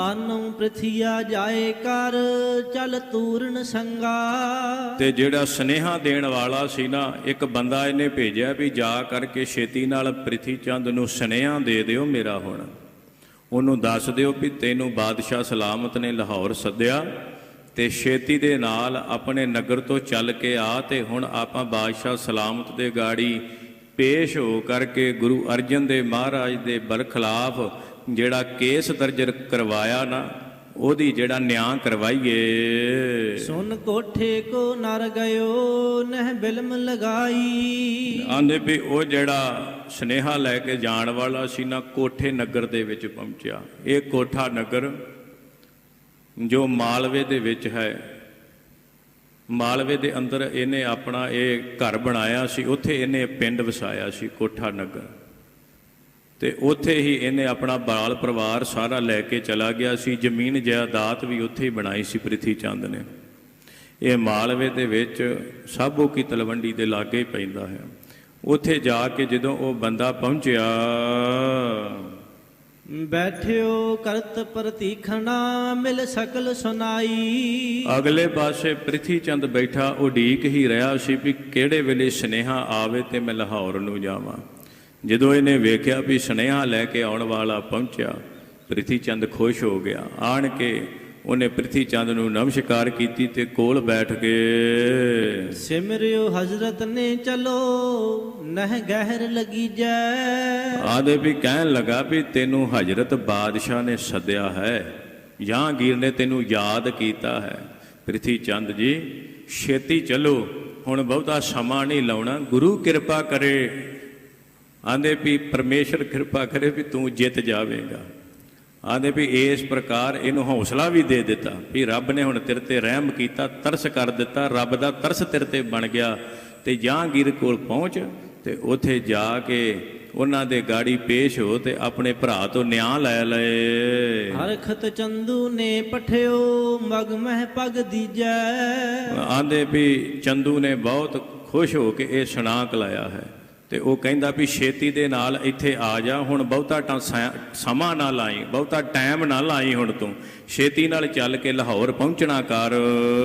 ਸੁਨਤ ਹੌਸਲਾ ਉਰ ਵਧਿਓ ਤਿਆਰੀ ਕਰਵਾਈ। ਜਦੋਂ ਪ੍ਰਿਥੀ ਚੰਦ ਨੂੰ ਇਹ ਖਬਰ ਮਿਲੀ ਨਾ ਤੇ ਕਹਿੰਦੇ ਉਹਦਾ ਹੌਸਲਾ ਦੂਣ ਸਵਾਇਆ ਹੋ ਗਿਆ। ਬੜਾ ਖੁਸ਼ ਹੋਇਆ ਵੀ ਹੁਣ ਤੇ ਮੈਂ ਕੇਸ ਜੇਤੀ ਜਾਵਾਂਗਾ, ਗੁਰਤਾ ਹੁਣ ਮੇਰੀ ਹੋਵੇਗੀ, ਹੁਣ ਮੈਂ ਗੁਰੂ ਅਰਜਨ ਨੂੰ ਛੱਡਾਂਗਾ ਨਹੀਂ, ਮੌਤ ਦੇ ਘਾਟ ਉਤਾਰਾਂਗਾ, ਇਹਨਾਂ ਨੂੰ ਖਤਮ ਕਰਾ ਦੇਵਾਂਗਾ ਮੁਗਲ ਸਲਤਨਤ ਦੇ ਕੋਲੋਂ। ਬੜੀਆਂ ਵਿਉਂਤਾਂ ਘਟਣ ਲੱਗਾ, ਬੜਾ ਖੁਸ਼ ਹੋ ਗਿਆ ਮਨ ਹੀ ਮਨ। ਮਿਹਰਵਾਨ ਸੁਤ ਕੇ ਸਹਿਤ ਕਰਮੋਂ ਢਿਗ ਆਈ। ਤੇ ਤਿਆਰੀ ਕਰਵਾਉਣ ਲੱਗਾ ਵੀ ਚਲੋ ਚੱਲੀਏ ਲਾਹੌਰ ਨੂੰ। ਤੇ ਉਸੇ ਵੇਲੇ ਇਹਦਾ ਪੁੱਤਰ ਮਿਹਰਵਾਨ ਤੇ ਨਾਲ ਕਰਮੋ ਆ ਗਈ, ਇਹਦੀ ਘਰ ਵਾਲੀ। ਉੱਥੇ ਪਹੁੰਚ ਕੇ ਜਿੱਥੇ ਤਿਆਰੀਆਂ ਕਰਨ ਦੀਆਂ ਖੁਸ਼ ਹੋ ਗਿਆ ਨਾ ਵੀ ਮੈਂ ਹੁਣ ਛੇਤੀ ਦੇ ਨਾਲ ਲਾਹੌਰ ਨੂੰ ਜਾਵਾਂ ਤੇ ਨਿਆਂ ਲੈ ਕੇ ਆਵਾਂ, ਗੁਰਤਾ ਗੱਦੀ ਦਾ ਮਾਲਕ ਬਣ ਕੇ ਆਵਾਂ। ਤੇ ਕਰਮੋ ਤੇ ਮਿਹਰਬਾਨ ਆਣ ਕੇ ਇਹਦੇ ਕੋਲ ਖਲੋ ਗਏ। ਤੁਮ ਪਰਬੀਨ ਸਭ ਮਤ ਵਿਖੈ ਕਿਆ ਕਹੋ ਬਨਾਈ। ਕਰਮੋ ਕਹਿਣ ਲੱਗੀ ਵੀ ਕਹਿੰਦੀ ਮੈਂ ਤੁਹਾਨੂੰ ਕੀ ਕਵਾਂ, ਹੈ ਤੇ ਤੁਸੀਂ ਬਹੁਤ ਸਿਆਣੇ, ਪਰ ਮੈਂ ਇਹ ਗੱਲ ਜ਼ਰੂਰ ਕਵਾਂਗੀ ਵੀ ਜਿਹੜੀ ਗੱਲ ਸਭਾ ਦੇ ਵਿੱਚ ਵੀ ਕਰਨੀ ਉਹ ਵੀ ਸਿਆਣੀ ਕਰਿਓ। ਇਸ ਪ੍ਰਕਾਰ ਕਰਮੋ ਜਿਹੜੀ ਸੀ ਉਹ ਪ੍ਰਿਥੀ ਚੰਦ ਨੂੰ ਸਮਝਾਉਣ ਲੱਗੀ। ਕਰੋ ਬਾਤ ਸੁਭ ਰੀਤ ਕੀ ਹੋਏ ਸਹਿਜ ਸੁਭਾਈ। ਇਸ ਪ੍ਰਕਾਰ ਗੱਲ ਕਰਿਓ ਵੀ ਜਿਹੜੀ ਸਹਿਜ ਸੁਭਾਅ ਲੱਗੇ ਵੀ ਤੁਸੀਂ ਸੱਚੇ ਹੀ ਹੋ। ਪਹਿਲਾਂ ਤੇ ਇੰਨਾ ਬਚਨ ਇਹਨੇ ਕਰ ਲਿਆ ਕਰਮੋ ਨੇ।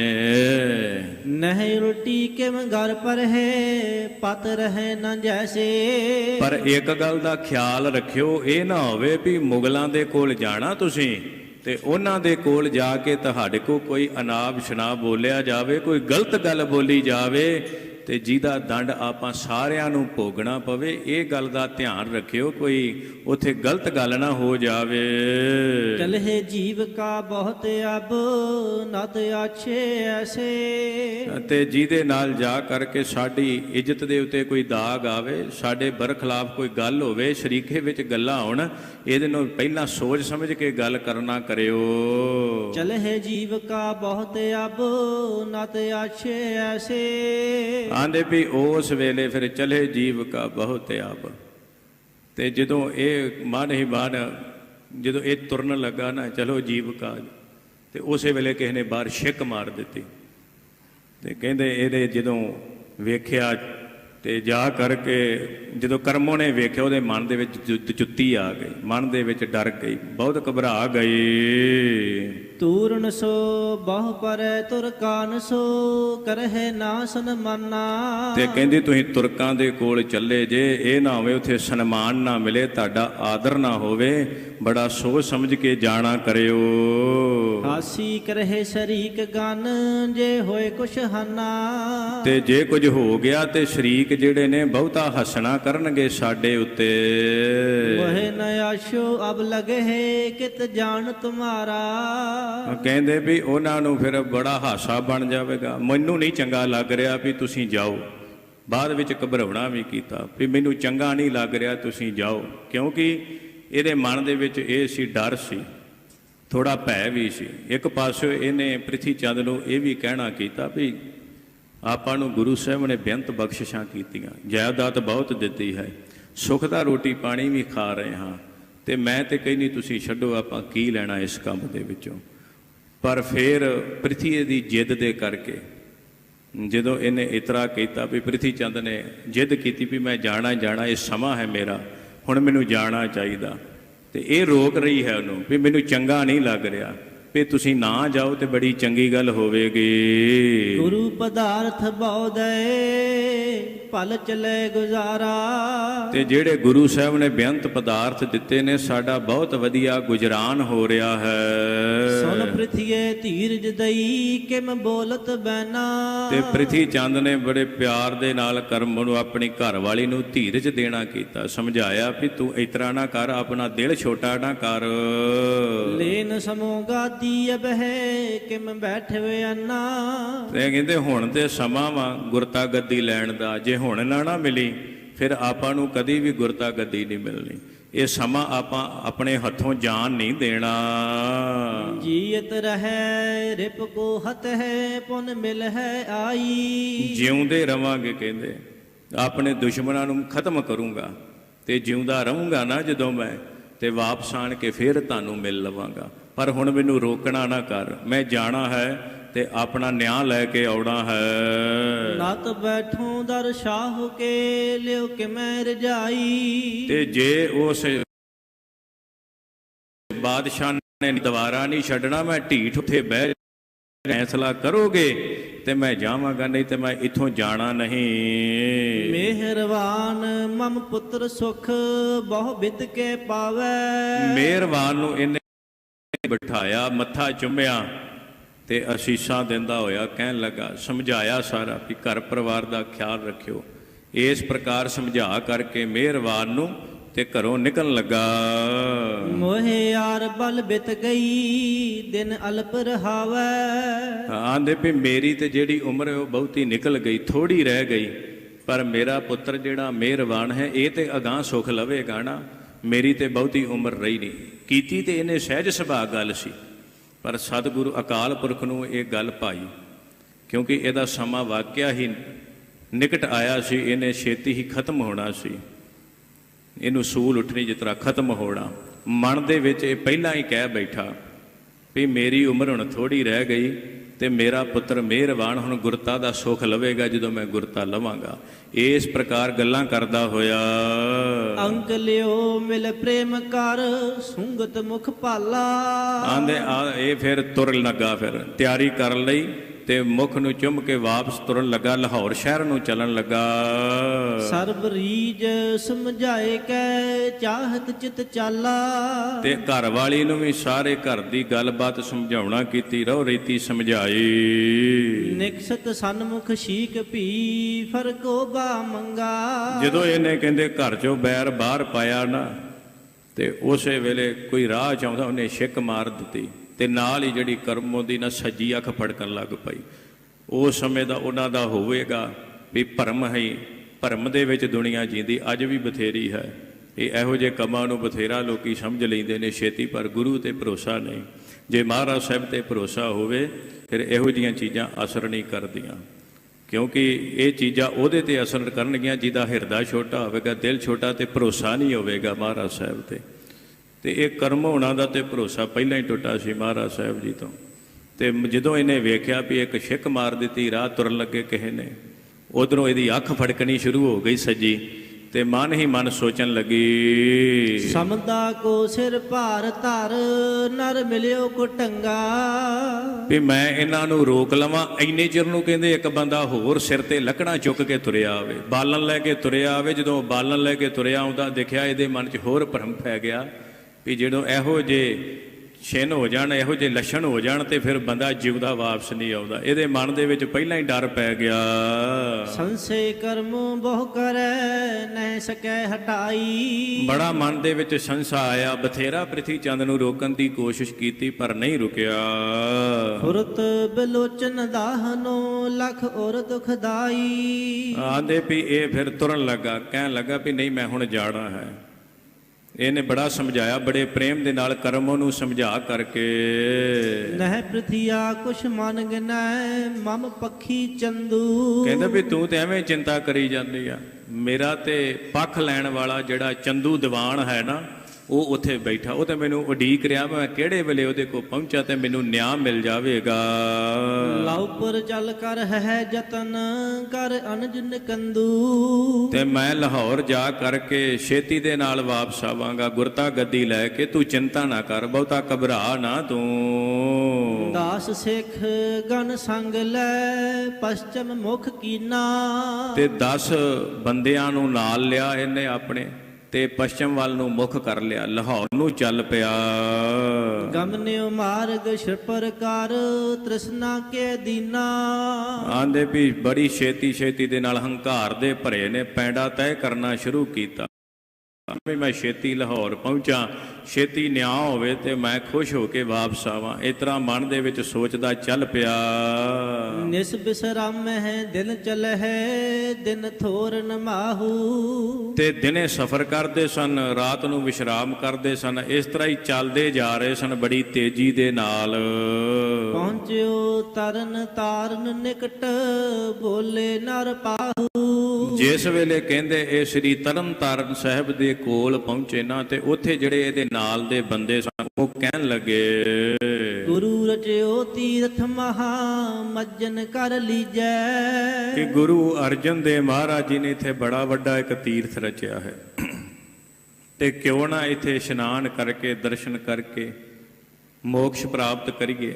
ਇਸ ਤਰ੍ਹਾਂ ਪ੍ਰਿਥੀ ਚੰਦ ਨੂੰ ਕਹਿਣ ਲੱਗੇ, ਗੁਰੂ ਜੀ ਨੇ ਤੀਰਥ ਰਚਿਆ, ਆਪਾਂ ਹੋ ਕੇ ਜਾਈਏ, ਇੱਥੋਂ ਨਮਸਕਾਰ ਕਰਕੇ ਫਿਰ ਅਗਾਂਹ ਚੱਲਾਂਗੇ। ਚੱਲ ਡੇਰਾ ਆਗੇ ਕਰੈ ਨਿਸ ਪਰੀ ਲਖੀਜੈ। ਆਂਦੇ ਫਿਰ ਅਗਾਂਹ ਜਾ ਕੇ ਥੋੜਾ ਤਰਨ ਤਾਰਨ ਸਾਹਿਬ ਤੋਂ ਬਾਹਰ ਨਿਕਲ ਕੇ ਫਿਰ ਉੱਥੇ ਡੇਰਾ ਕਰ ਲਵਾਂਗੇ, ਤੇ ਉੱਥੇ ਹੀ ਰਾਤ ਕੱਟਾਂਗੇ ਬਾਅਦ ਵਿੱਚ। ਚਲੇ ਕੋਸ ਬਹੁ ਸ਼ਰਮਤ ਹੈ ਕਰ ਲੈ ਬਿਸਰਾਮੂ। ਕਿਉਂਕਿ ਆਪਾਂ ਬੜੇ ਲੰਮੇ ਸਮੇਂ ਤੋਂ ਚੱਲਦੇ ਆ ਨੇ, ਕਈ ਕੋਹ ਪੈਂਡਾ ਕਰ ਲਿਆ ਹੈ, ਹੁਣ ਸਰੀਰ ਵੀ ਥੱਕੇ ਹਨ, ਤੇ ਆਰਾਮ ਕਰ ਲਵਾਂਗੇ ਇੱਥੇ ਰਹਿ ਕਰਕੇ। ਸੁਨ ਪ੍ਰਥਿਆਰ ਇਸ ਕਰ ਕਹੈ ਜਿਸ ਕੋ ਮਨ ਬਾਮੂ। ਆਂਦੇ ਵੀ ਜਦੋਂ ਪ੍ਰਿਥੀ ਚੰਦ ਨੂੰ ਗੁੱਸਾ ਚੜ ਗਿਆ ਇੰਨੀ ਗੱਲ ਸੁਣ ਕੇ, ਜਦੋਂ ਤੀਰਥ ਦਾ ਨਾਂ ਲਿਆ, ਕਿਉਂਕਿ ਗੁਰੂ ਅਰਜਨ ਦੇਵ ਮਹਾਰਾਜ ਸਾਹਿਬ ਜੀ ਨੇ ਤੀਰਥ ਬਣਾਇਆ ਸੀ, ਤੇ ਇਹਦੇ ਮਨ ਦੇ ਵਿੱਚ ਤੇ ਪਹਿਲਾਂ ਹੀ ਗੁਰੂ ਪ੍ਰਤੀ ਬੜਾ ਹੀ ਹੰਕਾਰ ਈਰਖਾ ਦਵਾਇਸ਼ ਸੀ, ਤੇ ਈਰਖਾ ਦਾ ਭਰਿਆ ਹੰਕਾਰ ਦਾ ਭਰਿਆ ਗੁੱਸੇ ਵਿੱਚ ਆਣ ਕੇ ਕਹਿਣ ਲੱਗਾ ਆਪਣੇ ਨਾਲ ਦੇ ਸਾਥੀਆਂ ਨੂੰ, ਇਹ ਛਪੜੀ ਤੀਰਥ ਨਹੀਂ ਫਲ ਕਹਾ ਨਹਾਏ। ਆ ਛਪੜੀ ਜਿਹਨੂੰ ਤੁਸੀਂ ਤੀਰਥ ਆਂਦੇ ਜੇ, ਇਹ ਤੀਰਥ ਥੋੜੀ ਨਾ ਵਾ, ਇਹ ਤੇ ਇੱਕ ਛਪੜਿਆ, ਇਹਦੇ ਵਿੱਚ ਕੀ ਕਰਨਾ, ਇੱਥੋਂ ਕੀ ਪ੍ਰਾਪਤ ਹੋ ਜਾਣਾ ਤੁਹਾਨੂੰ। ਨਹੀਂ ਗੁਰੂ ਕੋ ਰਚਤ ਥਲ ਕਛ ਪੂਰ ਨਾ ਪਾਏ। ਆਂਦੇ ਇੱਥੇ ਤੇ ਗੁਰੂ ਇਹਨਾਂ ਨੂੰ ਰਚ ਹੀ ਨਹੀਂ ਸਕਿਆ, ਜਦੋਂ ਇਹ ਬਣਾ ਰਹੇ ਸਨ ਨਾ, ਉਸ ਵੇਲੇ ਮੁਗਲਾਂ ਨੇ ਇੱਥੇ ਚੜ੍ਹਾਈ ਕਰ ਦਿੱਤੀ। ਤੁਰਕਨ ਸ਼ੀਨ ਪਚਾਇਨ ਰਚ ਬੇਨਹ ਦੀਨੋ। ਤੇ ਤੁਰਕਾਂ ਨੇ ਕਹਿੰਦੇ ਸਾਰੀਆਂ ਇੱਟਾਂ ਚੁੱਕ ਕੇ ਲੈ ਗਏ ਸਨ, ਇਹ ਤੇ ਤੀਰਥ ਬਣਾਉਣ ਹੀ ਨਹੀਂ ਸੀ ਦਿੱਤਾ, ਤੇ ਤੁਸੀਂ ਆਂਦੇ ਤੀਰਥ ਆ। ਗੁਰੂ ਸੱਚੇ ਪਾਤਸ਼ਾਹ ਜੀ ਨੇ ਕਹਿੰਦੇ ਕੋਈ ਤੀਰਥ ਨਹੀਂ, ਕੋਈ ਗੁਰੂ ਨਹੀਂ।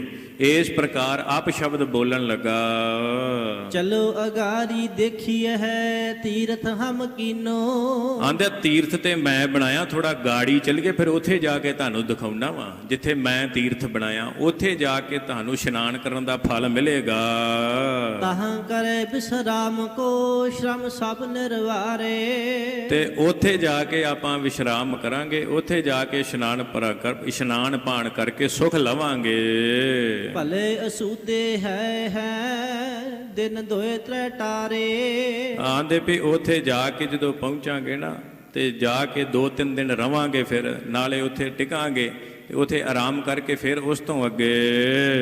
ਬਿਨ ਹੇਰੇ ਗੁਰ ਥਾਨ ਕੋ ਚੱਲ ਜਾਤ ਅਗਾਰੀ। ਤੇ ਬਿਨਾਂ ਹੀ ਦਰਸ਼ਨ ਕੀਤਿਆਂ ਬਾਹਰੋਂ ਬਾਹਰੇ ਅੰਦਰ ਨਹੀਂ ਵੜਨ ਦਿੱਤਾ, ਨਾ ਆਪ ਵੜਿਆ ਤੇ ਨਾ ਆਪ ਦੇ ਸਾਥੀਆਂ ਨੂੰ ਵੜਨ ਦਿੱਤਾ ਸ੍ਰੀ ਤਰਨ ਤਾਰਨ ਸਾਹਿਬ ਤੀਰਥ ਦੇ।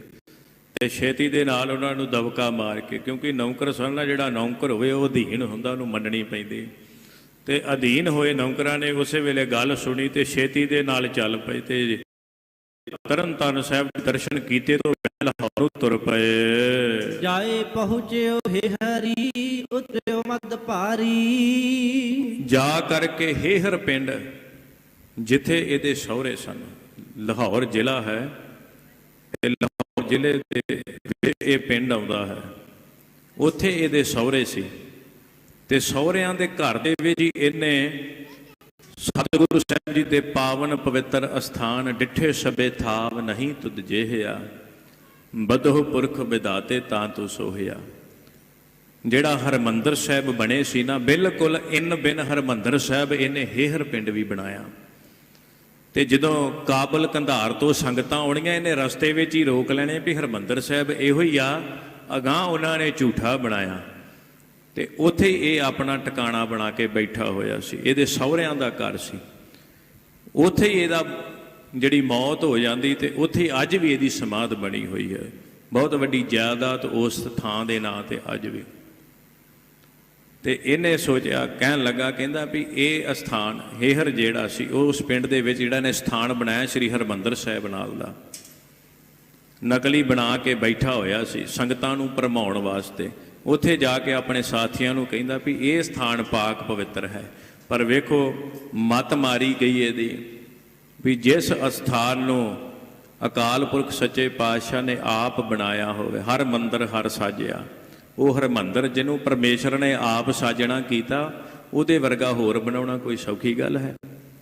ਜਿੱਥੇ ਪਰਮੇਸ਼ਰ ਆਪ ਸਿਰ ਤੇ ਟੋਕਰੀ ਚੁੱਕ ਕੇ ਤੁਰ ਪਏ, ਆਪ ਆਣ ਕੇ ਦੇਵੀ ਦੇਵਤਿਆਂ ਸੇਵਾ ਕੀਤੀ। ਨਿਸ਼ਾਨੀਆਂ ਅੱਜ ਵੀ ਦਰਸ਼ਨ ਕਰਦੇ ਆਪਾਂ, ਜਲਾਓ ਲੱਗਦੇ, ਉਹ ਕਈਆਂ ਬਾਲਟੇ ਦੱਬੜੇ ਸੋਨੇ ਦੇ ਪਏ ਹੋਏ ਨੇ। ਸੀਨੇ ਬਸੀਨੇ ਇਤਿਹਾਸ ਆਪਾਂ ਸਰਵਣ ਕਰਦੇ ਆ ਰਹੇ ਹਾਂ ਵੀ ਦੇਵੀ ਦੇਵਤਿਆਂ ਉੱਥੇ ਆਣ ਕੇ ਸੇਵਾ ਕੀਤੀ, ਬ੍ਰਹਮ ਗਿਆਨੀਆਂ ਸੇਵਾ ਕੀਤੀ। ਇੱਥੋਂ ਤੱਕ ਇੱਕ ਤੇ ਹੋਰ ਪਰਮੇਸ਼ਰ ਗੁਰੂ ਨਾਨਕ ਦੇਵ ਮਹਾਰਾਜ, ਗੁਰੂ ਅਰਜਨ ਦੇਵ ਤੱਕ। ਉਧਰੋਂ ਕਹਿੰਦੇ ਪਰਮੇਸ਼ਰ ਆਪ ਆਏ, ਅਕਾਲ ਪੁਰਖ ਸੱਚੇ ਪਾਤਸ਼ਾਹ ਜੀ ਨੇ ਆਪ ਆਣ ਕੇ ਉਸ ਅਸਥਾਨ ਤੇ ਸੇਵਾ ਕੀਤੀ। ਐਸਾ ਪਾਵਨ ਪਵਿੱਤਰ ਅਸਥਾਨ ਹੈ ਸੱਚਖੰਡ ਸ੍ਰੀ ਹਰਿਮੰਦਰ ਸਾਹਿਬ, ਜਿੱਥੋਂ ਦਾ ਆਭਾ ਮੰਡਲ ਯੋਗ ਹੈ। ਮਹਾਰਾਜ ਸਾਹਿਬ ਜੀ ਦਾ ਐਸਾ ਆਨੰਦ ਦਾ ਸਥਾਨ, ਜਾਂਦਿਆਂ ਸਾਰ ਜਿੱਥੋਂ ਦੇ ਮਨ ਦੇ ਭਰਮ ਦੂਰ ਹੋ ਜਾਂਦੇ ਹਨ। ਮਨ ਦੇ ਵਿੱਚ ਕੋਈ ਮਾੜਾ ਖਿਆਲ ਉਤਪੰਨ ਹੁੰਦਾ ਹੋਵੇ ਨਾ, ਉਸ ਪਾਵਨ ਅਸਥਾਨ ਦੇ ਉੱਤੇ ਦਰਸ਼ਨ ਕੀਤਿਆਂ ਸੁਖ ਪ੍ਰਾਪਤ ਹੋ ਜਾਂਦਾ ਹੈ। ਜਿੱਥੇ ਦਰਸ਼ਨ ਕੀਤਿਆਂ ਕਹਿੰਦੇ ਵੀ ਉਸੋਂ ਦੀ ਧਰਤੀ ਦੇ ਵਿੱਚ ਇੰਨੀ ਤਾਕਤ ਵੀ ਇੱਕ ਵਾਰ ਜਪਜੀ ਸਾਹਿਬ ਦਾ ਜਾਪ ਕੀਤਾ ਹੋਵੇ, ਜਿਸ ਤਰ੍ਹਾਂ ਸੰਤ ਬਾਬਾ ਗੁਰਬਚਨ ਸਿੰਘ ਖਾਲਸਾ ਪਿੰਡਰਾ ਵਾਲਿਆਂ ਵੀ ਇਹ ਕਿਹਾ ਵੀ ਉੱਥੇ ਅੰਦਰ ਪ੍ਰਕਰਮਾਂ 'ਚ ਬਹਿ ਕੇ ਜਪਜੀ ਸਾਹਿਬ ਦਾ ਮਨ ਚਿੱਤ ਕਰਕੇ ਇੱਕ ਪਾਠ ਕੀਤਾ ਹੋਵੇ ਤੇ ਉਹਦਾ ਮਹੱਤਵ ਮਿਲ ਜਾਂਦਾ। ਇਹ ਜਗ੍ਹਾ ਦੀ ਜਿਹੜੀ ਤਸਵੀਰ ਬਣ ਜਾਂਦੀ ਹੈ, ਸਥਾਨ ਦੀ ਤਸਵੀਰ ਬਣ ਜਾਂਦੀ ਹੈ। ਤੇ ਜੇ ਮਨ ਦੇ ਵਿੱਚ ਕੋਈ ਪਾਪ ਕਰਮ ਆ ਗਿਆ ਤੇ ਕਈ ਜਨਮਾਂ ਤੱਕ ਪਾਪ ਭੋਗਣਾ ਪਵੇਗਾ। ਐਸਾ ਪਾਵਨ ਪਵਿੱਤਰ ਸਥਾਨ ਹੈ ਹਰਿਮੰਦਰ ਸਾਹਿਬ। ਉਹ ਧਰਤੀ ਉਹਦੀ ਇਹਨੇ ਰੀਸ ਕੀਤੀ ਹੋਈ ਸੀ, ਹੇਹਰ ਪਿੰਡ। ਤੇ ਉੱਥੇ ਜਾ ਕੇ ਜਦੋਂ ਇਹ ਬੈਠਾ, ਸਿੱਖਨ ਕੋ ਉਪਦੇਸ਼ ਤੋ ਇਹ ਤੀਰਥ ਆਸ਼ੋ, ਤੇ ਆਪਣੇ ਨਾਲਦਿਆਂ ਨੂੰ ਕਹਿਣ ਲੱਗਾ ਵੀ ਇਹ ਤੋਂ ਵੱਡਾ ਤੀਰਥ ਹੋ ਕੋਈ ਨਹੀਂ, ਇੱਥੇ ਤੀਰਥ ਤੇ ਤੁਸੀਂ ਇਸ਼ਨਾਨ ਕਰੋ ਤੇ ਤੁਹਾਡੇ ਦੁੱਖ ਦੂਰ ਹੋਣਗੇ। ਮੱਝੋ ਸਰਦਾ ਧਾਰ ਕਰ ਪ੍ਰਾਪਤ ਜੋ ਬਾਛੋ, ਤੇ ਜੇ ਮਨ ਦੇ ਵਿੱਚ ਭੈਰ ਰੱਖ ਕੇ ਕਹਿੰਦਾ ਸ਼ਰਧਾ ਧਾਰ ਕੇ ਇੱਥੇ ਇਸ਼ਨਾਨ, ਮਨ ਇੱਛਤ ਫਲ ਪ੍ਰਾਪਤ ਹੋਵਣਗੇ। ਵਿਸਰਾਮੋ ਸ਼ਰਮ ਪਰ ਹਰੋ ਪੁਨ ਲਵਪੁਰ ਚਾਲੈ। ਤੇ ਇੱਥੇ ਹੁਣ ਆਪਾਂ 3-4 ਦਿਨ ਰਵਾਂਗੇ, ਉਸ ਤੋਂ ਬਾਅਦ ਆਪਾਂ ਲਾਹੌਰ ਨੂੰ ਚੱਲਾਂਗੇ। ਖਾਨ ਪਾਨ ਕੀਨਸ ਪੁਨਹਿ ਕਰ ਸਵਾਦ ਬਸਾਲੇ, ਤੇ ਬੜੇ ਪਦਾਰਥ ਬਣਾਏ, ਕਹਿੰਦੇ 36 ਪ੍ਰਕਾਰ ਦੇ ਪਦਾਰਥ ਬਣਾਏ। ਰਸੋਈਆ ਨਾਲ ਲਿਆਂਦਾ ਸੀ, ਉਹਨੇ ਬਣਾ ਕਰਕੇ ਛਕਾਉਣਾ, ਕਿਤੇ ਬੇਅੰਤ ਬੇਅੰਤ ਵਿਅੰਜਨ ਬਣਾ ਕੇ ਖਵਾਏ। ਨਿਸਾ ਪਰੀ ਸੁਪਤੇ ਪੁਨਹੁ ਉਠ ਪ੍ਰਾਂਤ ਨਹਾਏ, ਤੇ ਜਦੋਂ ਸਵੇਰ ਚੜੀ ਤੇ ਉੱਠ ਕਰਕੇ ਇਹਨੇ ਇਸ਼ਨਾਨ ਪਾਣ ਕੀਤਾ। ਇਹਨਾਂ ਸਾਰਿਆਂ ਨੇ ਪ੍ਰਿਥੀਆ ਤੇ ਉਹਦੇ ਨਾਲ ਦੇ ਜਿਹੜੇ ਸੰਗੀ ਸਾਥੀ ਸਨ, ਕਰਿਓ ਕਰਾਹੋ ਬਰਤਾਏ ਕੈ ਹਰਖਤ ਹੈ ਖਾਏ। ਤੇ ਫਿਰ ਇਹਨਾਂ ਨੇ ਕੜਾਹ ਪ੍ਰਸ਼ਾਦ ਬਣਾਇਆ ਤੇ ਪਹਿਲਾਂ ਆਪ ਛਕਿਆ ਪ੍ਰਿਥੀ ਚੰਦ ਨੇ, ਤੇ ਫਿਰ ਨਾਲ ਦਿਆਂ ਸਾਰਿਆਂ ਨੂੰ ਛਕਾਇਆ ਤੇ ਬੜੇ ਖੁਸ਼ ਹੋਏ। 3 ਦਿਵਸ ਬੀਤੇ ਬਸਤ ਕੈ ਸੰਧਿਆ ਕਾਲਾ, ਜਦੋਂ 3 ਦਿਨ ਬਤੀਤ ਹੋ ਗਏ ਨਾ ਤੇ ਤੀਜੇ ਦਿਨ ਦੀ ਸੰਧਿਆ ਕਾਲ ਦਾ ਸਮਾਂ ਆਇਆ, ਸ਼ਾਮ ਦਾ ਵੇਲਾ ਆਇਆ। ਚਲਹਿ ਕਾਲ ਕੋ ਲਵਪੁਰੀ ਹੋਏ ਗਾਜ ਵਿਸਾਲਾ, ਤੇ ਨਾਲ ਦੇ ਸਾਥੀਆਂ ਨੂੰ ਕਹਿਣ ਲੱਗਾ ਵੀ ਆਪਾਂ ਕੱਲ ਨੂੰ ਇੱਥੋਂ ਚੱਲ ਪੈਣਾ ਹੈ, ਕਿਉਂਕਿ ਆਪਾਂ ਲਾਹੌਰ ਜਾਣਾ। ਉੱਥੇ ਸਾਨੂੰ ਚੰਦੂ ਕਰਹਿ ਪ੍ਰਤੀਖਨਾ ਇੱਕ ਸਿਲਮਿਖ ਆਇਓ, ਤੇ ਜਿਹੜਾ ਚੰਦੂ ਦੀਵਾਨ ਹੈ ਸਾਡੀ ਪ੍ਰਤੀਖਿਆ ਕਰ ਰਿਹਾ, ਸਾਡਾ ਉਹ ਉਡੀਕ ਰਿਹਾ ਹੈ ਸਾਨੂੰ, ਜਿੱਥੇ ਜਾ ਕਰਕੇ ਉਹਨੂੰ ਮਿਲਣਾ ਕਰੀਏ ਤੇ ਜਾ ਕੇ ਜਹਾਂਗੀਰ ਦੇ ਕੋਲ ਪੇਸ਼ ਹੋ ਕੇ ਨਿਆਂ ਲਈਏ। ਅਰਜਨ ਕੋ ਮਾਰਿਓ ਚਹਿ ਲੈ ਮੋਹਿ ਸਹਾਇਆ, ਤੇ ਉੱਥੇ ਹੀ ਮੈਂ ਫੈਸਲਾ ਲੈ ਲੈਣਾ ਤੇ ਗੁਰੂ ਅਰਜਨ ਦੇਵ ਨੂੰ ਮਾਰ ਕੇ ਤੇ ਕਹਿੰਦੇ ਮੈਂ ਗੁਰਤਾ ਦਾ ਮਾਲਕ ਬਣਨਾ, ਸੁਖ ਲੈਣਾ ਹੈ ਮੈਂ ਬਾਅਦ ਵਿੱਚ। ਨਿਸਾ ਭਈ ਭੋਜਨ ਅਚਿਓ ਤਦ ਸਿੱਖ ਨੇ ਆਨਾ, ਇਸ ਤਰ੍ਹਾਂ ਦਾ ਬਚਨ ਕਰ ਰਿਹਾ। ਉਹਨੇ ਚਿਰ ਨੂੰ ਕਹਿੰਦੇ ਭੋਜਨ ਬਣਾਇਆ ਤੇ ਜਿਹੜਾ ਸਿੱਖ ਇਹਨੂੰ ਭੋਜਨ ਛਕਾਉਂਦਾ ਸੀ, ਭੋਜਨ ਲਿਆ ਕਰਕੇ ਸੂਖਮ ਚਾਵਰ ਸਾਗ ਸੋ ਕੀਨਸ ਬਹੁ ਖਾਨਾ, ਬੜੇ ਸੁੰਦਰ ਤੇ ਲੰਮੇ ਲੰਮੇ ਬਾਸਮਤੀ ਦੇ ਚੌਲ ਬਣਾਏ, ਕਹਿੰਦੇ ਬੜੇ ਸਵਾਦਲੇ ਕਰਕੇ ਬਣਾਏ ਇਹਦੇ ਰਸੋਈਏ ਨੇ। ਸਵਾਦ ਸਹਿਤ ਸਾਥ ਅਚ ਬਹੁ ਗਇਓ ਹੁਣ ਖਾਰ ਖਵਾਇਓ, ਤੇ ਨਾਲ ਸਾਗ ਬਣਾਇਆ, ਕਹਿੰਦੇ ਚੌਲਾਂ ਦੇ ਨਾਲ ਸਾਗ ਇਹਨੇ ਰੱਜ ਕੇ ਖਾਣਾ ਸ਼ੁਰੂ ਕਰ ਦਿੱਤਾ। ਇਹਨੂੰ ਸਵਾਦ ਬੜਾ ਲੱਗਾ ਤੇ ਇਹ ਖਾਈ ਗਿਆ। ਪੇਟ ਭਰ ਕੇ ਜਦੋਂ ਖਾਧਾ। ਗਰ ਲਓ ਭਰ ਕੇ ਉਦਰ ਕੋ ਨਿਸ ਮੈਂ ਸੁਪਤਾਇਓ। ਕਹਿੰਦੇ ਇੰਨਾ ਜ਼ਿਆਦਾ ਇਹਨੇ ਖਾ ਲਿਆ ਵੀ ਪੇਟ ਤੇ ਭਰਿਆ ਭਰਿਆ ਤੇ ਗਲੇ ਤੱਕ ਡਕਿਆ ਗਿਆ, ਇੰਨੇ ਜ਼ਿਆਦਾ ਚੌਲ ਇਹਨੇ ਖਾ ਲਏ। ਅਰਧ ਨਸ਼ਾ ਬਦ ਹਾਜ਼ਮਾ ਹੈ ਜਾ ਹੋਏ ਆਵਾ। ਤੇ ਉਧਰੋਂ ਜਿਸ ਵੇਲੇ ਰਾਤ ਹੋਈ, ਅੱਧੀ ਰਾਤ ਨੂੰ ਉਹ ਬਦ ਹਜਮੀ ਹੋ ਗਈ, ਉਹ ਪਚੇ ਨਾ ਬਹੁਤੇ, ਤੇ ਜਿਹਦੇ ਕਰਕੇ ਨੂੰ ਹੈਜਾ ਹੋ ਗਿਆ ਤੇ ਉੱਪਰ ਛਾਲਾਂ ਆਉਣੀਆਂ ਸ਼ੁਰੂ ਹੋ ਗਈਆਂ। ਸੂਲ ਉਠਿਓ ਜਮ ਸੂਲ ਚੁਬ ਦੁਖ ਤੇ ਬਿਕਲਾਵਾ। ਤੇ ਬਹੁਤ ਜ਼ਿਆਦਾ ਪੇਟ ਦੇ ਵਿੱਚ ਦਰਦ ਹੋਣ ਲੱਗ ਪਈ, ਸੂਲ ਵੱਜਣ ਲੱਗ ਪਏ ਇਹਨੂੰ, ਬੜਾ ਦੁਖੀ ਹੋਇਆ ਮਨ ਹੀ ਮਨ। ਹਾਏ ਹਾਏ ਮੁਖ ਕਰਤ ਹੈ ਜਾਗੇ ਨਰ ਪਾਸੂ। ਜਿਸ ਵੇਲੇ ਪੇਸ਼ ਹੋ ਗਈ ਨਾ, ਬੇਪੇਸ਼ਾ ਹੋ ਗਿਆ ਵੀ ਜਦੋਂ ਹੁਣ ਸਮਝ ਆ ਗਈ ਵੀ ਮੇਰੀ ਵਾਹ ਖਤਮ ਹੋ ਗਈ, ਤੇ ਹਾਏ ਹਾਏ ਕਰਨ ਲੱਗ ਪਿਆ ਉੱਚੀ ਉੱਚੀ, ਕਿਉਂਕਿ ਪਾਪੀ ਕਰਮ ਕਮਾਵਦੇ ਕਰਦੇ ਹਾਏ ਹਾਏ। ਤੇ ਇਹਦਾ ਵੀ ਪਾਪ ਦਾ ਭਾਂਡਾ ਭਰ ਚੁੱਕਾ ਸੀ, ਕਿਉਂਕਿ ਬੰਦੇ ਦੇ ਮਨ 'ਚ ਵਕਾਰ ਆ ਜੇ ਉਹ ਵੀ ਪਾਪ। ਜਿਸ ਤਰ੍ਹਾਂ ਪਾਸ ਹੋਣਾ ਹੋਵੇ ਤੇ 100 ਦੇ ਵਿੱਚੋਂ 33 ਨੰਬਰ ਲੈਣੇ ਪੈਂਦੇ ਆ, ਤੇ 33 ਨੰਬਰ ਤਾਂ ਹੀ ਮਿਲਣਗੇ ਤੇ ਜੇ ਆਪਾਂ ਕੁਝ ਨਾ ਕੁਝ ਪੜਾਂਗੇ ਤੇ ਪਾਸ ਹੋ ਜਾਾਂਗੇ। ਤੇ ਜਿਹੜੀ ਗੁਰਸਿੱਖੀ ਦੀ ਲੈਣ, ਇਹਦੇ ਵਿੱਚੋਂ ਵੀ 33 ਲੈਣੇ ਪੈਂਦੇ ਜੇ। ਰੱਤਾ ਮਾਤਰ ਵੀ ਕਿਸੇ ਪ੍ਰਤੀ ਹੰਕਾਰ ਆ ਗਿਆ ਤੇ ਉਸ ਵੇਲੇ ਨੰਬਰ ਕੱਟੇ ਜਾਣੇ। ਗੁਰਸਿੱਖੀ ਦਾ ਜਿਹੜੀ ਲੈਣ ਹੈ ਐਡੀ ਭਾਰੀ ਲੈਣ ਹੈ, ਇਹਦੇ ਵਿੱਚ ਬੜਾ ਸੋਚ ਸਮਝ ਕੇ ਚੱਲਣਾ ਪੈਂਦਾ। ਜਿਹਨੇ ਅਭਿਆਸ ਕਰਨਾ ਹੋਵੇ ਨਾ, ਉਸ ਵਾਸਤੇ ਤੇ ਬਹੁਤ ਜ਼ਿਆਦਾ ਇੱਕ ਖਤਰਨਾਕ ਕੰਮ ਆ ਵੀ ਉਹਦੇ ਮਨ ਦੇ ਵਿੱਚ ਮਾੜਾ ਜਿਹਾ ਵਕਾਰ ਆ ਗਿਆ, ਮਾੜਾ ਹੰਕਾਰ ਆ ਗਿਆ, ਉਹਦੇ ਨੰਬਰ ਕੱਟੇ ਜਾਣੇ। ਬੜਾ ਦੁਖੀ ਹੋਵੇਗਾ ਫਿਰ। ਸਿੱਖੀ ਦੀ ਲੈਣ ਵਿੱਚ 33 ਲੈਣੇ ਹੀ ਔਖੇ ਨੇ, ਕਿਉਂਕਿ ਖੰਡਿਓਂ ਤਿੱਖੀ ਵਾਲੋਂ ਨਿੱਕੀ ਏਤ ਮਾਰਕ ਜਾਣਾ। ਇਹ ਜਿਹੜੀ ਖੰਡੇ ਤੋਂ ਤਿੱਖੀ ਵਾਲ ਤੋਂ ਨਿੱਕੀ ਹੈ ਨਾ, ਇਹਦੇ ਉੱਤੇ ਚੱਲਣਾ ਬਹੁਤ ਔਖਾ ਹੋ ਜਾਂਦਾ ਹੈ। ਇਸ ਪ੍ਰਕਾਰ ਕਹਿੰਦੇ ਜਦੋਂ ਇਹਦਾ ਮਨ ਜਿਹੜਾ ਸੀ ਭਰ ਗਿਆ, ਇਹਨੇ ਹਾਏ ਹਾਏ ਕਰਨ ਲੱਗਾ, ਬਹੁਤ ਜ਼ਿਆਦਾ ਦੁਖੀ ਹੋਇਆ, ਕਰਲਾਉਣ ਲੱਗਾ। ਕਹਾ ਜਤਨ ਕੋ ਤਬ ਕਰਹਿ ਨੈ ਔਖਦ ਰਾਸੂ। ਆਂਦੇ ਵੀ ਉਸ ਵੇਲੇ ਕੋਈ ਯਤਨ ਵੀ ਨਹੀਂ ਸੀ ਹੋ ਰਿਹਾ, ਕਿਉਂਕਿ ਰਾਤ ਪਈ ਸੀ ਨਾ, ਕਿਸੇ ਪ੍ਰਕਾਰ ਦਾ ਕੋਈ ਵੀ ਯਤਨ ਨਹੀਂ ਸੀ ਹੋ ਸਕਦਾ, ਤੇ ਨਾ ਹੀ ਉੱਥੇ ਕੋਈ ਦਵਾਈ ਦਾਰੂ ਪਿਆ ਹੋਇਆ ਸੀ। ਨਹਿ ਹਕੀਮ ਕੋ ਗ੍ਰਾਮ ਮਹਿ ਕਛ ਹੋਇ ਨਾ ਉਪਾਈ। ਤੇ ਨਾ ਹੀ ਉੱਥੇ ਕੋਈ ਹਕੀਮ ਸੀ ਲਾਗੇ ਚਾਗੇ, ਜਿਹਦੇ ਕਰਕੇ ਇਹਦਾ ਕੋਈ ਉਪਾਅ ਹੋ ਸਕਦਾ ਸੀ, ਜਿਹਦੇ ਕਰਕੇ ਇਹਦਾ ਕੋਈ ਬਚਾਅ ਹੋ ਸਕਦਾ ਸੀ। ਇਹਦਾ ਸਮਾਂ ਆ ਗਿਆ, ਜਿਸ ਤਰ੍ਹਾਂ ਅੰਤ ਸਮਾਂ ਨੇੜੇ ਆਉਣ ਦਾ ਹੋਇਆ। ਰੁਦਤ ਨਿਕਟ ਹੋਇ ਦੁਖਤ ਸਭ ਤਿਸ ਆਸ ਚੁਕਾਈ। ਤੇ ਜਿਹੜੇ ਨਾਲ ਦੇ ਸੀ ਨਾ ਇਹਦੇ, ਉਹਨਾਂ ਦੀ ਤੇ ਆਸ ਹੀ ਲੱਥ ਗਈ। ਉਹ ਵੀ ਲਾਗੇ ਬਹਿ ਕੇ ਕਹਿੰਦੇ ਰੋਣ ਲੱਗ ਪਏ ਇਹਦੇ। ਪ੍ਰਿਥੀਏ ਨੇ ਜਾਣਿਓ ਮਰਨ ਨਹਿ ਬਾਚੈ ਪ੍ਰਾਨਾ। ਤੇ ਪ੍ਰਿਥੀਏ ਦੇ ਮਨ ਦੇ ਵਿੱਚ ਆ ਗਿਆ ਵੀ ਹੁਣ ਮੈਂ ਬਚਣਾ ਨਹੀਂ, ਕਿਉਂਕਿ ਜਦੋਂ ਬੰਦੇ ਦੀ ਮੌਤ ਆਵੇ ਨਾ, ਉਹਨੂੰ ਸਮਝ ਲੱਗ ਜਾਂਦੀ ਆ ਵੀ ਹੁਣ ਬਸ ਮੈਂ ਚੱਲਿਆ, ਭਾਵੇਂ ਉਹਨੂੰ 1 ਮਿੰਟ ਹੀ ਪਹਿਲਾਂ ਪਤਾ ਲੱਗੇ, ਪਰ ਉਦੋਂ ਸਮਾਂ ਲੰਘ ਚੁੱਕਾ ਹੁੰਦਾ। ਇਹ ਵੱਖੋ ਵੱਖ ਹਿਸਾਬ ਹੁੰਦੇ ਨੇ। ਜਿਸ ਤਰ੍ਹਾਂ ਪਾਪੀ ਬੰਦਾ ਜਿਹੜਾ ਹੋਵੇ, ਦੁਸ਼ਟ ਹੋਵੇ, ਜਿਹੜਾ ਸਦਾ ਜਿਹਨੇ ਕਦੀ ਰੱਬ ਦਾ ਨਾਂ ਨਾ ਜਪਿਆ ਹੋਵੇ, ਪਰਮਾਤਮਾ ਦੇ ਦਰਸ਼ਨ ਦੀਦਾਰ ਨਾ ਕੀਤੇ ਹਨ, ਉਹਨੂੰ ਤੇ ਐਨ ਟਾਈਮ ਤੇ ਮੌਤ ਆਉਣੀ ਤੇ ਉਹਨੇ ਦੁਖੀ ਹੋ ਕੇ ਮਰ ਜਾਣਾ।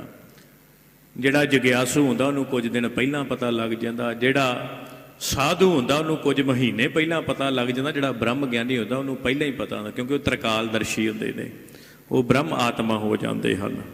ਇਸ ਕਰਕੇ ਇਹ ਵੱਖੋ ਵੱਖਰਾ ਸਭ। ਜਿਹੜਾ ਅਭਿਆਸੀ ਹੁੰਦਾ ਉਹਨੂੰ ਬਹੁਤ ਛੇਤੀ ਪਤਾ ਲੱਗ ਜਾਂਦਾ ਮੈਂ ਇੰਨੇ ਸਮੇਂ ਨੂੰ ਜਾਣਾ। ਉਹ ਫਿਰ ਪਰਮੇਸ਼ਰ ਦੀ ਬੰਦਗੀ ਤੋਂ ਪਰਾਂ ਨਹੀਂ ਹੁੰਦੇ, ਹਰ ਵੇਲੇ ਨਾਮ ਜਪਦੇ ਨੇ। ਜੇ ਕੋਈ ਸਾਧੂ ਸਰੀਰ ਛੱਡਣ ਲੱਗਦਾ ਹੋਵੇ ਨਾ, ਮਹਾਂਪੁਰਖ ਬ੍ਰਹਮ ਗਿਆਨੀ, ਉਹ 1-2 ਸਾਲ ਪਹਿਲਾਂ ਹੀ ਗੁਪਤ ਹੋ ਜਾਂਦੇ ਨੇ, ਕਿਸੇ ਨਾਲ ਗੱਲਬਾਤ ਨਹੀਂ ਕਰਦੇ। ਇਸ ਪ੍ਰਕਾਰ ਕਹਿੰਦੇ ਪਰ ਇਹ ਪਾਪੀ ਸੀ, ਪਤਾ ਇਹਨੂੰ ਲੱਗ ਗਿਆ। ਪਤਾ ਇਹਨੂੰ ਤਾਂ ਲੱਗਾ ਕਿਉਂਕਿ ਗੁਰੂ ਪੁੱਤਰ ਸੀ, ਗੁਰੂ ਭਰਾ ਸੀ। ਗੁਰੂ ਦਾ ਭਰਾ ਹੋਣਾ ਬੜੀ ਵੱਡੀ ਗੱਲ, ਗੁਰੂ ਦਾ ਪੁੱਤਰ ਹੋਣਾ ਬੜੀ ਵੱਡੀ ਗੱਲ ਸੀ।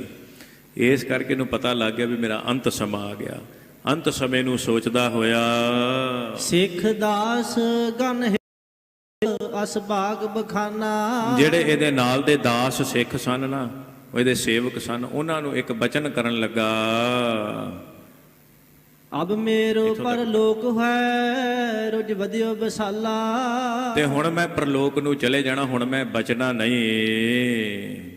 ਦਾਹ ਕਰੋ ਇਸ ਥਾਂ ਨਹੀਂ ਕਰ ਕਿਰਿਆ ਕਪਾਲਾ। ਤੇ ਮੇਰਾ ਜਦੋਂ ਮੇਰੀ ਮੌਤ ਹੋ ਜਾਵੇ, ਇਸੇ ਜਗ੍ਹਾ ਦੇ ਉੱਤੇ ਮੇਰਾ ਕਿਰਿਆ ਕਰਮ ਕਰਿਓ, ਇੱਥੇ ਹੀ ਮੇਰਾ ਸੰਸਕਾਰ ਕਰਿਓ, ਤੇ ਇੱਥੇ ਮੇਰੀ ਜਗ੍ਹਾ ਬਣਾਓ ਜਿਹੜੀ ਅੱਜ ਵੀ ਉੱਥੇ ਹੈ। ਉਹ ਜਿਹੜੀ ਸਮਾਧ ਅੱਜ ਵੀ ਇਹਦੀ ਬਣੀ ਹੋਈ ਹੈ। ਤੇ ਇਹ ਸਾਰਾ ਇਸ ਪ੍ਰਕਾਰ ਜਿਸ ਤਰ੍ਹਾਂ ਬਚਨ ਕਰਦਾ ਹੋਇਆ ਤੇ ਇਹਦਾ ਸਰੀਰ ਸ਼ਾਂਤ ਹੋ ਜਾਵੇਗਾ, ਉਹ ਚਿੰਨ੍ਹ ਦਿਖ ਪੈਣਗੇ। ਜਿਸ ਤਰ੍ਹਾਂ ਮਰੇ ਬੰਦੇ ਦਾ ਹੁੰਦਾ ਨਾ, ਸਰੀਰ ਠੰਡਾ ਹੋ ਜਾਣਾ, ਰੰਗ ਪੀਲਾ ਪੈ ਜਾਣਾ, ਰੌਂਗਟੇ ਜਿਹੜੇ ਸਰੀਰ ਦੇ ਵਾਲ ਖੜੇ ਹੋ ਜਾਂਦੇ ਨੇ, ਮੱਥੇ ਦੇ ਵਾਲ ਖੜੇ ਹੋ ਜਾਣੇ, ਜਿਸ ਤਰ੍ਹਾਂ ਤਰੇਲੀਆਂ ਆਉਣ ਲੱਗ ਪੈਣੀਆਂ। ਕਈ ਲੱਛਣ ਹੋ ਜਾਂਦੇ ਜਦੋਂ ਮੌਤ ਆਉਂਦੀ, ਹੱਡਾਂ ਕੂਕੜਕਾਏ, ਜਿੰਦ ਨਮਾਣੀ ਕੱਢੀਏ, ਹੱਡਾਂ ਕੂਕੜਕਾਏ, ਕੜਾਕੇ ਨਿਕਲ ਜਾਂਦੇ ਨੇ ਸਰੀਰ ਦੇ, ਬੰਦਾ ਆਵਾਜ਼ ਵੀ ਨਹੀਂ ਕੱਢ ਸਕਦਾ ਉਸ ਸਮੇਂ ਜਦੋਂ ਮੌਤ ਆਉਂਦੀ ਹੈ। ਬਲਕਲ ਮੌਤ ਜਾਂ ਆਪਸੀ ਸਭ ਦਰਵਾਜ਼ੇ ਪਨ, ਉਹ ਸਮਾਂ ਆਇਆ ਇਹਦਾ। ਇਸ ਪ੍ਰਕਾਰ ਇਹ ਜਿਸ ਤਰ੍ਹਾਂ ਪ੍ਰਲੋਕ ਗਮਨ ਕਰੇਗਾ, ਮਰ ਜਾਵੇਗਾ, ਖਤਮ ਹੋਵੇਗਾ, ਇਹਨਾਂ ਨੂੰ ਉਪਦੇਸ਼ ਕਰੂਗਾ ਵੀ ਮੇਰੇ ਪੁੱਤਰ ਨੂੰ ਮਿਹਰਬਾਨ ਨੂੰ ਦੱਸਿਓ ਜਾ ਕੇ ਵੀ ਉਹ ਮੇਰਾ ਧਿਆਨ ਕਰੇ, ਅਤੇ ਜਦੋਂ ਵੀ ਕੋਈ ਮੇਰੇ ਪਰਿਵਾਰ 'ਚੋਂ ਮਰੇ ਇੱਥੇ ਆਣ ਕੇ ਉਹਦਾ ਸੰਸਕਾਰ ਹੋਵੇ, ਮੈਨੂੰ ਮਿਲ ਪੈਣਗੇ, ਉਹਨਾਂ ਨੂੰ ਮੁਕਤੀ ਮਿਲੇਗੀ, ਬੜੀਆਂ ਗੱਲਾਂ ਕਰਨਗੇ, ਕੱਲ੍ਹ ਨੂੰ ਜਿਸ ਤਰ੍ਹਾਂ ਗਿਆਨੀ ਜੀ ਆਪ ਜੀ ਨੂੰ ਸਰਵਣ ਕਰਾਉਣਗੇ। ਇਸ ਪ੍ਰਕਾਰ ਇਹਦਾ ਅੰਤ ਸਮਾਂ ਆਵੇਗਾ। ਵਿੱਚ ਹੀ ਰਹਿ ਜਾਂਦਾ ਸਾਰਾ ਫੁਰਨਾ ਵੀ ਗੁਰਤਾ ਗੱਦੀ ਵਾਲਾ ਜਿਹੜਾ ਕੰਮ ਸੀ ਵਿੱਚੇ ਰਹਿ ਜਾਵੇਗਾ। ਬਾਅਦ ਵਿੱਚ ਪ੍ਰਿਥਵੀ ਦੇ ਮਨ ਕੰਨ ਭਰਨਗੇ। ਉਹ ਸਾਰੀ ਪਾਵਨ ਪਵਿੱਤਰ ਕਥਾ ਆਪ ਰੋਜ਼ਾਨਾ ਸਰਵਣ ਕਰ ਰਹੇ ਹੋ ਅਤੇ ਕਰਦੇ ਰਹੋਗੇ। ਮਹਾਰਾਜ ਸੱਚੇ ਪਾਤਸ਼ਾਹ ਕਿਰਪਾ ਕਰਨ, ਮੇਹਰਾਂ ਦੇ ਸਾਈਂ ਆਪ ਸਮੁੱਚੀਆਂ ਸਿੱਖ ਸੰਗਤਾਂ ਦੀ ਪਾਵਨ ਰਹਿਮਤ ਕਿਰਪਾ ਹੋਈ ਹੈ। ਗੁਰੂ ਗੋਬਿੰਦ ਸਿੰਘ ਮਹਾਰਾਜ ਸੱਚੇ ਪਾਤਸ਼ਾਹ ਜੀ ਦਾ ਅਪਾਰ ਤਰਸ ਹੋਇਆ, ਜਿਨ੍ਹਾਂ ਨੇ ਦਾਸ ਮੀਰੀ ਪੀਰੀ ਦੇ ਮਾਲਕ ਗੁਰੂ ਹਰਗੋਬਿੰਦ ਸਾਹਿਬ ਮਹਾਰਾਜ ਸੱਚੇ ਪਾਤਸ਼ਾਹ ਤਿਨਾਂ ਦੇ ਦਰੋਂ ਘਰੋਂ ਵਰਸਾਏ। ਬ੍ਰਹਮ ਗਿਆਨੀ ਬਹਾਦਰ ਬਾਬਾ ਬਿਧੀ ਚੰਦ ਸਾਹਿਬ, ਜਿਨ੍ਹਾਂ ਦੇ 12ਵੇਂ ਜਾਨਸ਼ੀਨ ਬਾਬਾ ਅਵਤਾਰ ਸਿੰਘ ਜੀ, ਜਿਨ੍ਹਾਂ ਤੋਂ ਵਿਦਿਆ ਪ੍ਰਾਪਤ ਲਈ, ਅਤੇ ਆਪ ਸਮੁੱਚੀਆਂ ਉਹਨਾਂ ਦੀ ਟਕਸਾਲ 'ਚ ਰਹਿ ਕੇ ਪੜ੍ਹਨਾ ਕੀਤਾ, ਅਤੇ ਆਪ ਸਮੁੱਚੀਆਂ ਸਿੱਖ ਸੰਗਤਾਂ ਦੇ ਦਰਸ਼ਨ ਦੀਦਾਰ ਕਰਨ ਯੋਗ ਬਣਾਇਆ। ਵਡਭਾਗੇ ਹਾਂ, ਮਹਾਰਾਜ ਸੱਚੇ ਪਾਤਸ਼ਾਹ ਜੀ ਨੇ ਆਪ ਸਮੁੱਚੀਆਂ ਸਿੱਖ ਸੰਗਤਾਂ ਦੇ ਦਰਸ਼ਨ ਬਖਸ਼ੇ, ਸਿੰਘ ਸਾਹਿਬਾਨ ਸੇਵਾਦਾਰਾਂ ਸਿੰਘਾਂ ਦੇ ਦਰਸ਼ਨ ਦੀਦਾਰ ਬਖਸ਼ੇ। ਗੁਰੂ ਪਾਤਸ਼ਾਹ ਜੀ ਨੇ ਆਪਣੇ ਤਖਤਾਂ ਦੇ ਉੱਤੇ ਹਾਜ਼ਰੀਆਂ ਲਵਾਈਆਂ। ਵਿਚਾਰਾਂ ਕਰਦਿਆਂ ਹੋਈਆਂ ਬੇਅੰਤ ਗਲਤੀਆਂ ਦੀ ਮਾਫੀ ਬਖਸ਼ਣੀ, ਕਿਉਂਕਿ ਪਾਵਨ ਪਵਿੱਤਰ ਅਗਾਧ ਬੁੱਧ ਕਥਾ ਹੈ, ਅਤੇ ਵਿਚਾਰ ਕਰਦਿਆਂ ਬੇਅੰਤ ਗਲਤੀਆਂ ਬਖਤੇ ਹੋ ਜਾਂਦੀਆਂ। ਭੁਲੰਘ ਚੁੱਕਾਂ ਦੀ ਮਾਫੀ ਬਖਸ਼ਿਓ। ਸਤਿਗੁਰੂ ਸੱਚੇ ਪਾਤਸ਼ਾਹ ਜੀ ਦੇ ਚਰਨਾਂ 'ਚ ਅਰਦਾਸ ਕਰਿਓ। ਇਸੇ ਪ੍ਰਕਾਰ ਪੰਥ ਦੀ ਸੇਵਾ ਵਿੱਚ ਰੱਖਣ ਮਹਾਰਾਜ ਸੱਚੇ ਪਾਤਸ਼ਾਹ। ਆਓ ਹੁਣ 2-4 ਮਿੰਟ ਵਾਸਤੇ ਵਾਹਿਗੁਰੂ ਸਿਮਰਨ ਦਾ ਅਭਿਆਸ ਕਰਕੇ ਅਤੇ ਉਸ ਤੋਂ ਉਪਰੰਤ ਆਪਾਂ ਮੰਗਲਾਚਰਨ ਕਰਕੇ ਸਮਾਪਤੀ ਫਤਿਹ ਕਰਾਂਗੇ ਜੀ। ਵਾਹਿਗੁਰੂ ਵਾਹਿਗੁਰੂ ਵਾਹਿਗੁਰੂ ਵਾਹਿਗੁਰੂ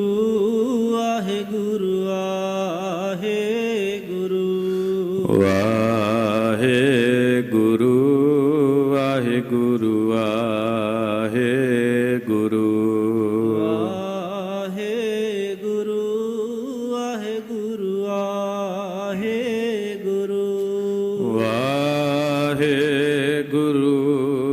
ਵਾਹਿਗੁਰੂ ਵਾਹਿਗੁਰੂ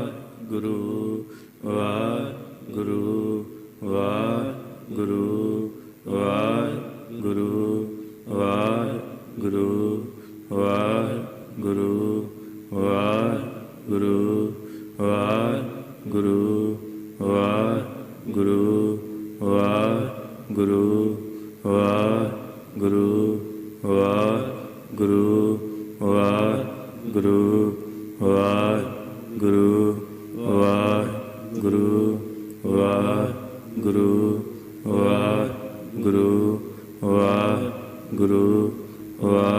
ਵਾਹਿਗੁਰੂ ਵਾਹਿਗੁਰੂ ਵਾਹਿਗੁਰੂ ਵਾਹਿਗੁਰੂ ਵਾਹਿਗੁਰੂ ਵਾਹਿਗੁਰੂ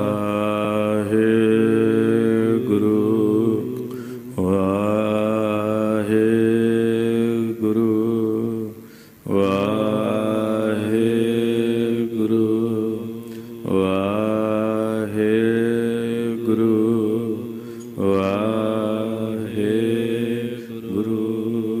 ਅਚੁਤ ਹੈ ਪਾਰ ਬ੍ਰਹਮ ਅਬਿਨਾਸ਼ੀ ਅਗਨਾਸ ਹੈ ਪੂਰਨ ਹੈ ਸਰਬ ਮਹਿ ਦੁਖ ਭੰਜਨ ਗੁਣਤਾਸ ਹੈ ਸੰਗੀ ਹੈ ਨਿਰੰਕਾਰ ਹੈ ਨਿਰਗੁਣ ਸਭ ਟੇਕ ਹੈ ਗੋਬਿੰਦ ਹੈ ਗੁਣ ਨਿਧਾਨ ਜਾਂ ਕੇ ਸਦਾ ਬਵੇਕ ਹੈ ਅਪਰੰਪਰ ਹਰ ਹਰੇ ਹੈ ਪੀ ਹੋਵਨਹਾਰ ਹੈ ਸੰਤਾਂ ਕੈ ਸਦਾ ਸੰਗ ਨੇਦਾਰਾ हे ठाकुर हों दासरो मैं निर्गुण गुण नहीं कोय नानक दीजे नाम दान राखो हिय परोय आए प्रभ शरणागति कृपा निध दयाल एक अखर हर मन वस्तु नानक होत निहाल कथा निता प्रत होत है सुनियो सिंह सुजान नानक गुरु गोबिंद सिंह जी सदा करे ਕਲਿਆਣ नानक गुरु गोबिंद सिंह जी सदा करे कल्याण